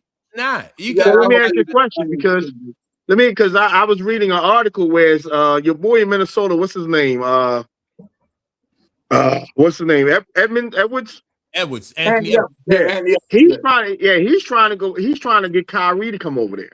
He's wooing Kyrie to come over there to Minnesota. Yeah. Would you think that's a good fit? I don't really like that though. Kyrie is my guy, but Kyrie is not the kind of he'll shoot first point guard. Right. I want a traditional shoot a guard that like a Chris Paul. I would take Chris Paul. Yeah, they can get you. I would take Chris Paul and put him beside. In defense of Kyrie went to Dallas and he adjusted his play so they could get to the finals with Jason Kidd and Luka. He went to the finals with LeBron, even though LeBron was distributing a lot. I think Kyrie can adjust his game. And then when him and Durant played together, I remember Brooklyn was going through the league for a minute when they was playing together on the court together. I think that could work. I think that could work with him and Anthony Edwards. But he adjusted his game, Clayton, but he never was a traditional. He never changed it to a traditional point guard. And I don't think he needs to be. I just think that can work. That's all I'm saying. Okay. I don't think he needs to be the traditional. Okay. I think that can work. I really do. Right. I really do. Yeah. That wouldn't be a bad look, in my opinion. Yeah. That depends on how healthy Kyrie is. And is he back to being Kyrie? You know what I mean? So yeah, that's always a question. That's always a question. Yeah. Let me see.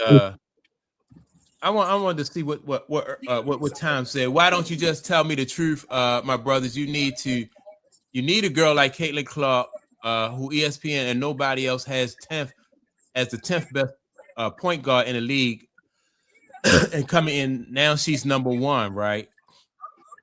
Yeah. I mean, I don't know. I just agree with somebody else in the chat. I just don't think the league is feeling Caitlin Clark like that. I just don't really think the league really mess with Caitlin Clark like that. Why you think, Mike? Well, you know what I mean. You know why?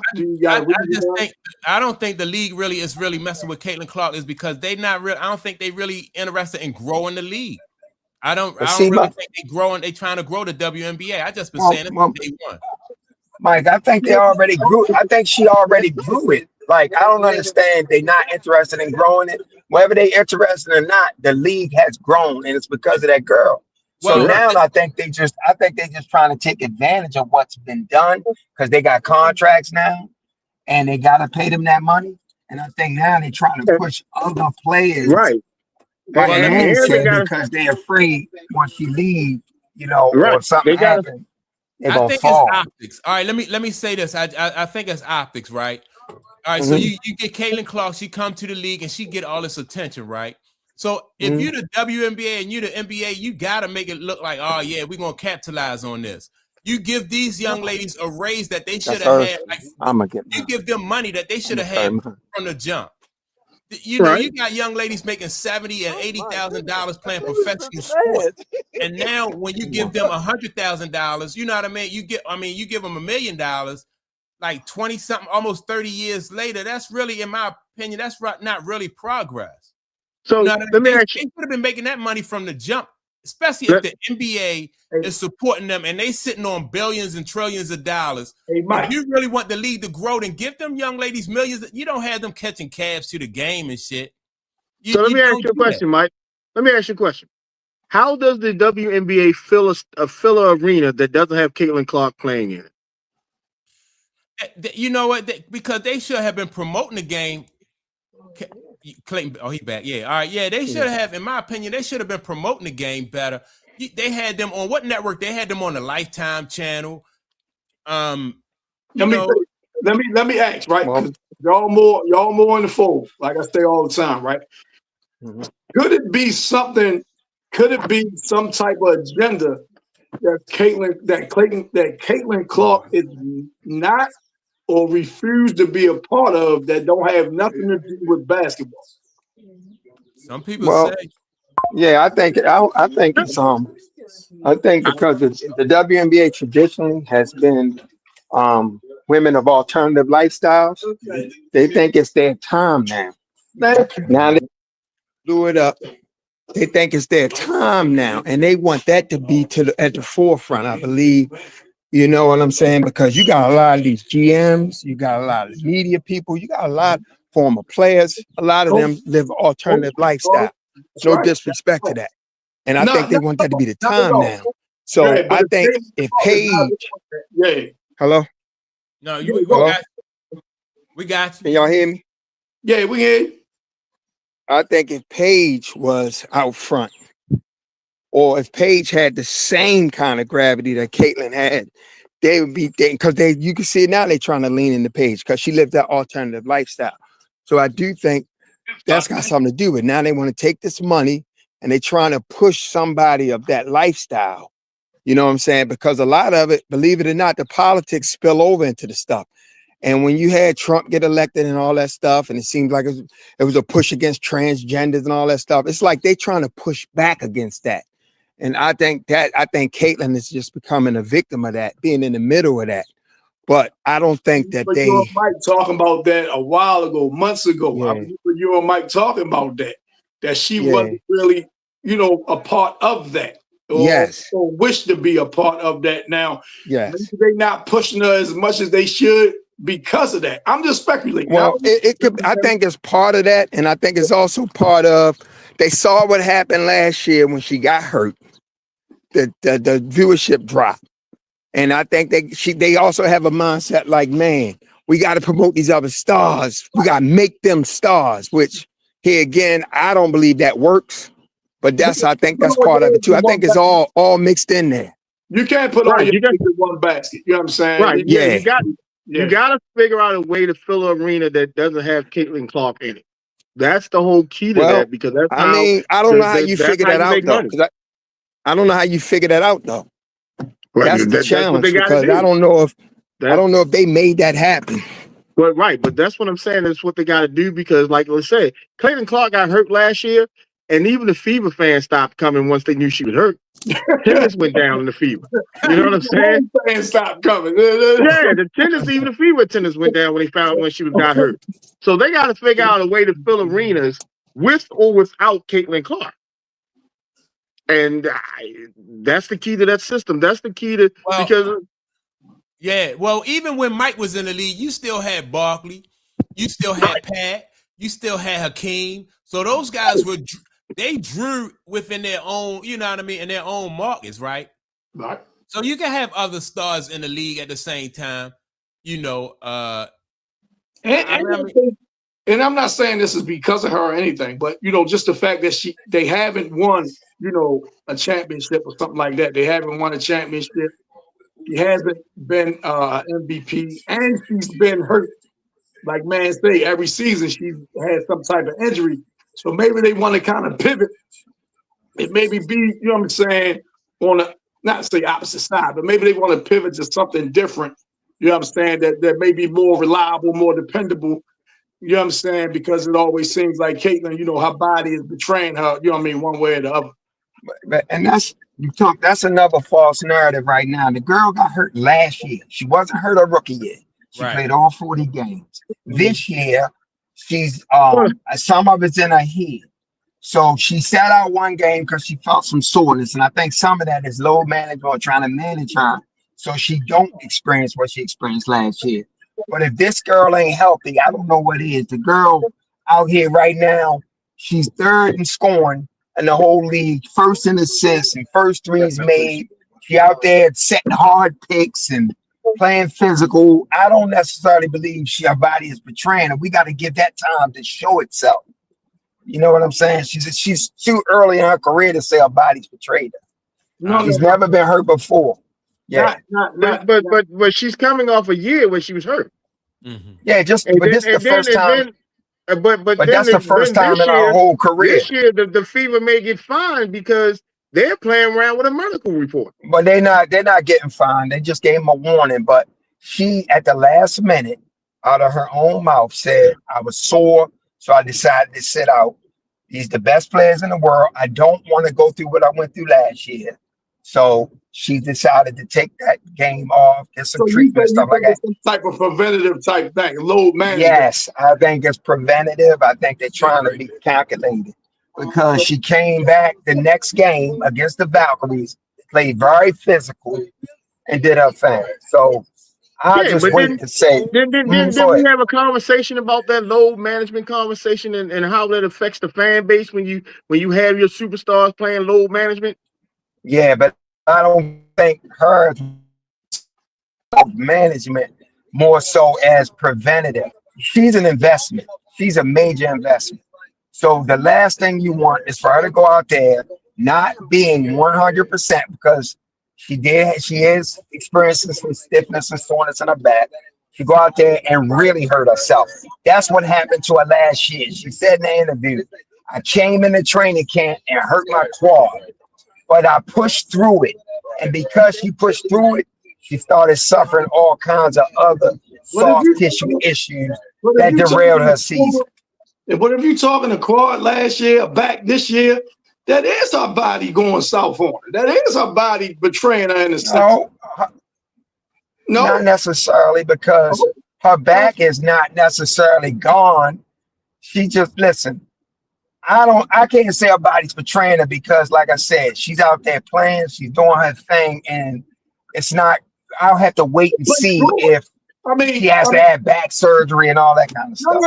I don't understand. You can play through some things, but if you got nagging injuries year to year, you understand that that's like, in 5 years, in 3 seasons, do you think it gets better? Right. Well, and all I was Curry, but it was just with him. It wasn't like go ahead, Clay. What you say? I'm just saying, I'm waiting to see. I'm not going to say her body's betrayed her. I'm going to say she suffered an injury last year. And I'm saying this year, she's still feeling the effects of, their treatment, the alignment, the living with. I just feel like I'm not going to say her body's betrayed her yet. Well, maybe maybe be saying that, you understand, it stirs up something in you about body betrayal. No. I'm just saying I can't say that right now. But I'm saying I don't know that. A lot of length because I'll give you an example. I'll give you an example, Tonk, and not to keep bringing up Mike. Mike broke his foot his second year. And if I had said, oh, damn, Mike breaking down, his body betraying him. But then the next year he went off and then he ain't had no more problems after that until he was in his 40s with his knee. So I don't know. That's all I'm saying. He didn't have a back. The next year he didn't have a quad. The next year he didn't have a knee. You feel me? Yeah, but let me say this. Yeah, but because Tom, let me say but this. She don't have Tom had a real good point. Could the WNBA looking at the Caitlin Clark situation the same way that the Clippers look at Kawhi Leonard's situation? But she's not that. I don't think she has a back injury right now. I think she's experiencing soreness, but I don't think she got a back injury. I'm just talking about injury, period, whereas though you got to give this guy or give her load management because, it may be an issue. But the team didn't give her. I'm gonna tell you, if she does have an issue, the WNBA is not gonna let us know, and 2, they let us know. So everything else is gonna be hush hush. You right about that? Probably hey, not. we have to put it up. Probably not. All I know is what she said. That's all I can go on. And she just said herself, she decided she couldn't go at that moment because she felt stiffness and soreness, and she wanted to be 100%. That's her words. Now, anything else is all speculative. You know what I'm saying? So I don't know. But I'm not going to say a body betrayal. My question would be with this, though. With that statement, yes. You stuck on that. I am. Hey, I apologize. I didn't mean to say that about Kate Clark. I apologize. No, you good, Tonk. Don't apologize for your words. That's how you see it. You said that body betrayal. You don't like that term. You don't like that term at all. I apologize. You don't like that body betrayal stuff, man. You don't like that shit. Yeah. You don't like that shit. Yeah. But I don't know, man. It's gonna be interesting to see, like Clayton said, though. All you can do is sit back and wait. You know what I mean? And see. All you do is sit back, wait, and see, or whatever. Yeah, but see, we can do that as fans. The WNBA can't do that. They can't sit back and They can't sit back and wait and watch and figure it out once it happens. They gotta have contingency plans. Yeah, you're right. They gotta be proactive with it. They can't get blindsided about anything. And maybe that's because can you imagine if Caitlin Clark does go down this year? Yeah, you got all these big boy contracts to pay out now, and then your viewership may go down. You know, you're not filling as many arenas as you used to. That can have Caitlin Clark going down can have a lot of financial setbacks for the WNBA if they're not on top of it. That's true, man. I mean, you make a good point. That's true. That's absolutely true. And they got to be thinking that way. Even hope that it never happens. They gotta be thinking that way. Yeah. Because I'm sure when Kawhi Leonard was in Toronto winning that championship, they wasn't nobody ready for what he did at the Clippers. Like, has he played one full season at the Clippers since he's been there? I think if it was, I think this year was the year he played the most games since he's been there. I think this was the year. And it's just coincidental. His contract might be voided. So he might be auditioning for his next one. You know what I mean? All the work that they put in to get Kawhi Leonard, and this dude can't even play a full season. Yeah. What you saying, Mike? What you about to say? No, I think Kawhi Leonard played this year. I think the fact that his contract was coming to an end was probably a good motivation too for him to play like that, which I think is not a good look. Because that shows that there could have been other times that he could have played where he didn't play. And now all of a sudden, when your contract is coming to, is winding down, now this when you have your best year. Yeah. And I always gave Kawhi Leonard the benefit of the doubt. You know what I mean? Because I can't question somebody's injury, but I can go by what I see every time. If his contract not up for, it's not going to be winding down and stuff like that, he wouldn't have played. And they haven't faced any type of consequence for that salary cap violation, right? If any. I don't know if Adam Silver just, expected, won't nobody remember. It's just going to go away. But if they're going to find the dude Balmer or not, I don't know. Take draft picks. I don't know what really going to be the consequence of that.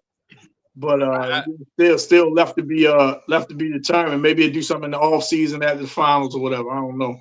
Yeah, I think that what happened. I think because they can't really throw Kawhi under the bus without throwing Balmer under the bus. Exactly. I think that probably, in my opinion, is going to play a big part of it. That's right, Mike. You can't punish one without the other. You definitely can't get mad at Kawhi and want to smash him and don't do nothing to Balmer. You can't do that. You can't do that. Because I don't care if Kawhi said, look, man, you know what I'm saying? Pay me through here, pay me through the chicken spot down Lexington Market, whatever. Balmer and them gotta agree to it. They gotta agree to do it. You know what I'm saying? So they made that choice. That's right. That's right, Clayton. They made that choice. Right. They chose, even if Kawhi suggested it, they had to go along with it. You know what I'm saying? I'm not even sure if he suggested. I think they put together the best package to make him sign with the Clippers. Man, he didn't suggest it. That was all the Clippers, man. That was all the Clippers. Because I don't even think he's thinking like that. Hey, right. He just want to on that level. Right. He just want to get paid. Just give me my money. You know what I'm saying? You can't wait to get it from. You know what I'm saying? Just give me my money. Yeah. This team offering me this, what y'all got. Right. So then they put their heads together and come up with something. I believe I can't say for sure. That's exactly right. They want to act like he the architect and all that. Man, get out of here. No way. And I don't think his uncle Dennis the architect either. Me either. Because the move was a salary cap move. Right. What the Kawhi don't give a shit about the salary cap. Exactly. He paid my money and that's it. That's right. The only thing that cares about the salary cap was the team.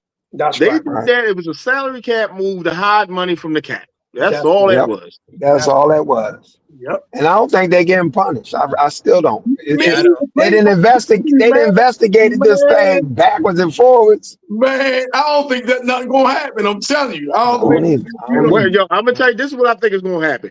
Kawhi Leonard is gonna move away from the Clippers, and that shit's gonna softly just go away, and people gonna forget about it. Right. Kawhi gonna move from the Clippers, be on to play in another team, and they're gonna forget about it. And I think he's the richest owner in the NBA. That dude, Steve Ballmer, he's the richest owner. And so he's a heavyweight, man. You know what I'm saying? That guy still, Ballmer's a heavyweight.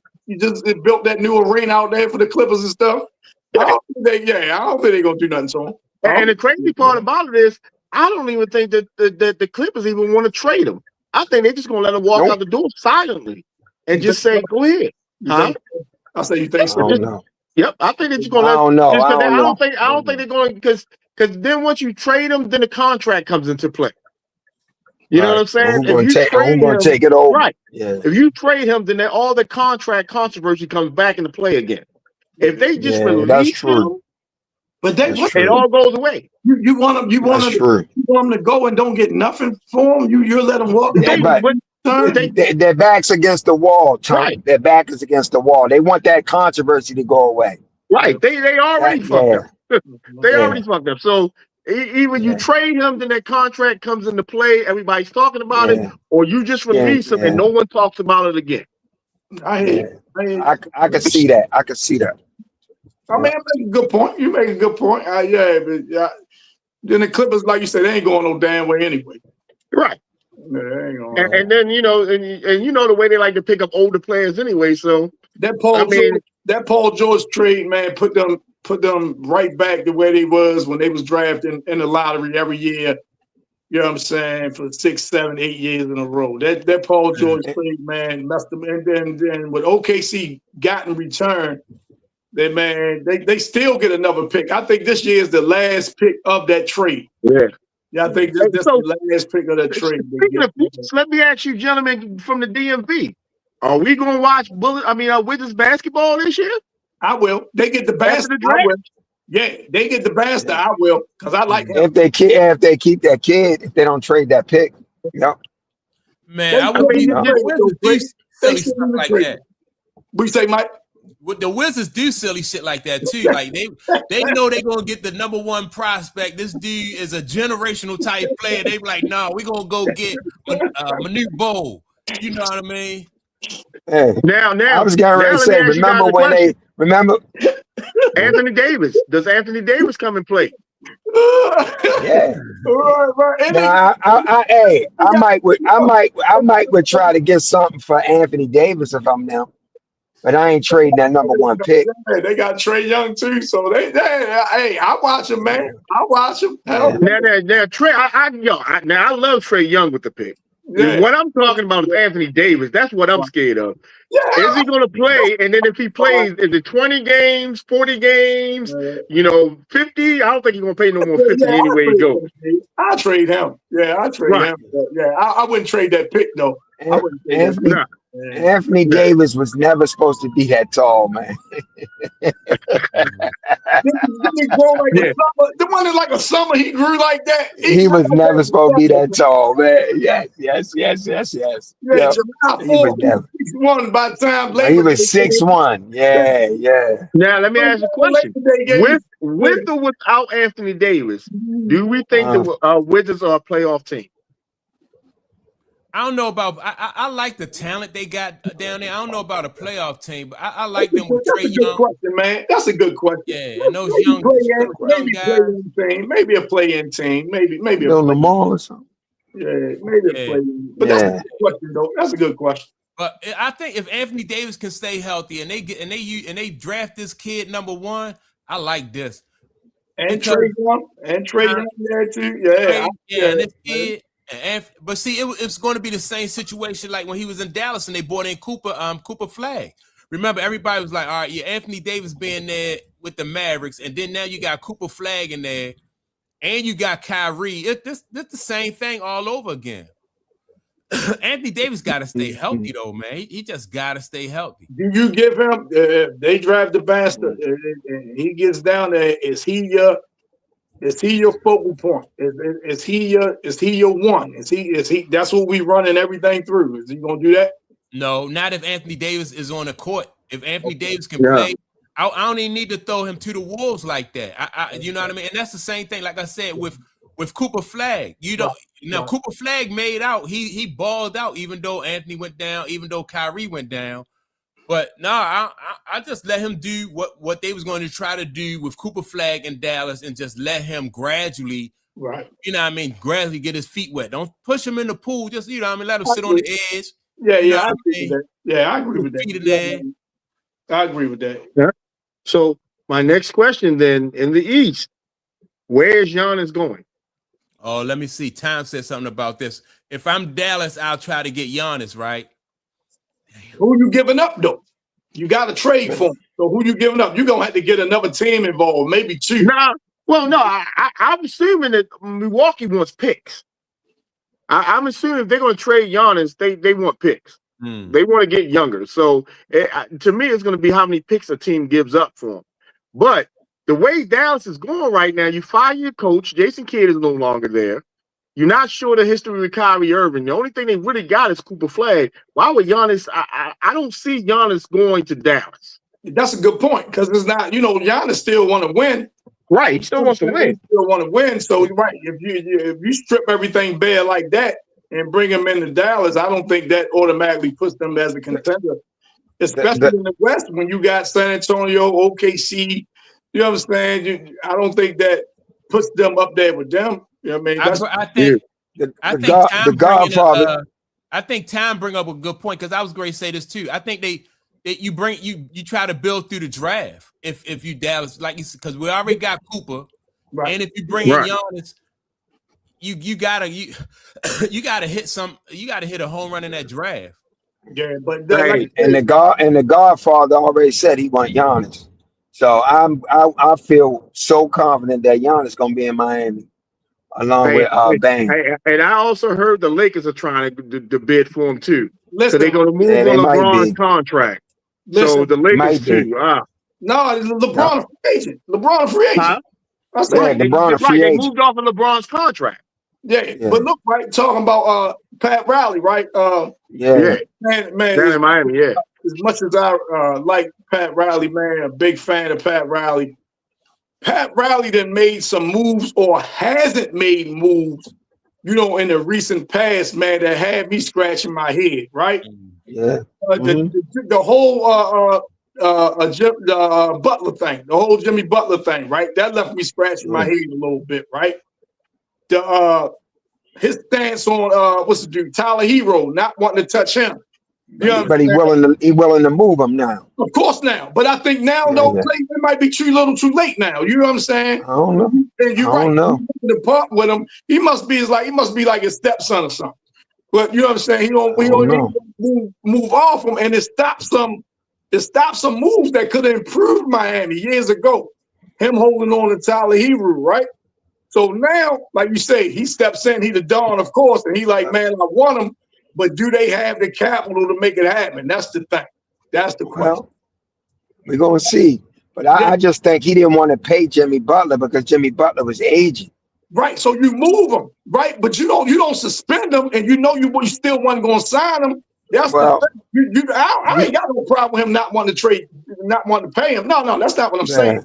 But the whole thing, you suspending him because Jimmy started acting up because he wasn't getting the extension. Well, so you know how Pat Riley is. Like, he don't want that to spill over into his team. He's still that guy. He's still old school cut. So, you gotta take some disciplinary action when him. You ain't got to defend Pat Riley to me, bro. I'm not defending. I'm just saying you should know his mindset. So you ain't got. If Jimmy was acting out and it was detrimental to the team, you know what Pat was going to do. You know what I mean? So, but I'm saying before he was, because it seemed like he was forced to move him because Jimmy was acting out. You should have just moved him anyway because Jimmy was he was toes down on his stance, wanting to get paid. Pat Riley wasn't going to pay him, and I don't think he should have. You know what I'm saying? So, he might have had something strategic in the works, and because the way Jimmy acted, it blew it all up. So he just had to go ahead and move him. But he might have been planning to move him anyway. All right, it just didn't play out. That's cool. That's cool. All right. That's cool. You know what I don't know, Tunk. I'm just saying, Yeah, I feel you. But they was my two that whole Jimmy Butler thing and the Tyler Hero. Now move off Tyler Hero. And I think Tyler Hero has less value than what he did when teams was trying to acquire him before. I think Tyler Hero's stock has dropped dramatically. So he might not, can't even come up with that. But we'll see. I wouldn't put nothing past Pat Riley. We'll see. So since we talk about front offices, Where do you think? First of all, do you think Jason Kidd is going to land somewhere else next year? And Doc Rivers, you think he's leaving Milwaukee? You think Milwaukee's going to drop Doc Rivers? He already been let go. Oh, they already let him go already? Yeah, they let Doc go. Yeah. So where do you think Jason Kidd's going to end up? Don't know. Don't know. Jay Kidd, man, got like I ain't gonna say a bad reputation, but you know, he was in Milwaukee and he was coaching Giannis. He was in Dallas and he was coaching Luka. He do have that finals appearance. You got to give him credit for that. He does have that finals appearance when they lost to Boston. I love Jay Kidd as a player, man. I love Jay Kidd as a player. You know what I mean? But as far as coaching, man, I don't know. I'm not even questioning. He did a phenomenal job. What'd you say? He did a phenomenal job. He did a phenomenal job because nobody saw Dallas get to the finals that year. He did a phenomenal job. Yeah, I didn't. I ain't seen the finals. Yeah, I think Jason Kidd can coach. I think Jason Kidd can coach. I think he got caught up in the politics over there. And the politics. Like, and Clayton, like you, we text and you said something about that with Usama Jury, right? I agree with what you said about, he got, and who Nico got caught up into that politics thing. So run it down, Clayton, run it down. Expound on what the text. Because he became the new team president, he was saying whoever was involved in that Luka trade was going to be let go. I think that's why they got new general manager, and I think that's why Jason Kidd got let go, because anybody involved during that time, he said he's going to let go. Now, he's came out and publicly denies that, but, because that's not a good look either. You're doing something based on that as opposed to the man's merit and the job that he's done. That don't look good. But if it's any truth to that, like I said, I just think it was unjustifiable. And you got to give Jason Kidd a lot of credit, because nobody thought Kyrie and Luka would work together. Nobody thought that would work. And not only did it work, they got all the way to the Eastern Conference Final. They just ran into a more superior defensive team. So, I think, they went to the NBA Finals. That was all politics, like Mike said. It was all politics he got caught up in. But if it's a good job to open up. Do you think you back from that? Yeah, and also another thing that was hindering it is because I believe Jason Kidd put his name in the mix for the Knicks head coaching job. That wasn't a good look for him either, sitting as the Dallas head coach. I remember that. I remember that. Yeah. Yep. All right. Yep. Speaking of Knicks head coach, right? Who would you hire first, Jay Kidd or Thibodeau? Man, I don't like the way Thibodeau run them guys in the ground, man. Yeah. I don't like that either. I don't like that. I think Jay Kidd probably right now, in my opinion, is the best guy on the market right now. When you're talking about Thibodeau, you talking about Doc Rivers, I take Jay Kidd out of all those guys. Yeah, I agree with that. Yeah, because Thibodeau will run you. I probably would. Yeah, and Tom said the same thing. He taking Jay Kidd all day. Yeah, I probably. Right, yeah, especially if you trying to build a young developing team. I would definitely go with Jay Kidd. Right? Yeah. He's more of a player's coach. What's the name? Coach get fired? What's the name? Coach get fired? Detroit. No, I don't think so. Okay. No. Did Orlando coach get fired? Yeah. I think Orlando looking for a coach. Okay. Yeah. Okay. Yeah. I was looking at SportsCenter one day. It was saying that Jason Kidd would be a good fit in Orlando. Okay. Yeah. Because some people even said Thibodeau down there, but them young here. It'll take a while. He'll run them young boys into the ground, though. Yeah, he'll really run them to death. Yeah, he definitely. He'll do it to veterans, so he'll do it to them young guys. Yeah. Mm-hmm. He'll do it to veterans. Yeah, man. That's what's up. Out, man. Yeah, I'm out too. I gotta unpack this car, my bag, and go in the house. It's been a pleasure, man. I couldn't resist today. Glad you checked in on 95. Tell Retro I said hey, and tell Retro, I saw that game. That logo 3. I seen our comment in the comment section. Y'all have a good one. All right, man. All right, fellas. Take it easy next week. Y'all take it easy. Enjoy that game tonight. Yeah, no doubt. Hey, Boom, you see the video? Yeah. Yeah, man, I want to thank everybody who tuned in. Make sure to like and subscribe. Also, don't forget to leave a comment. And don't forget to tune in next Sunday at 11 a.m. We'll be live again. Also, I post videos throughout the week, but Sunday we'll be live, and you'll get to participate now in our conversation. So check y'all out next weekend. Peace.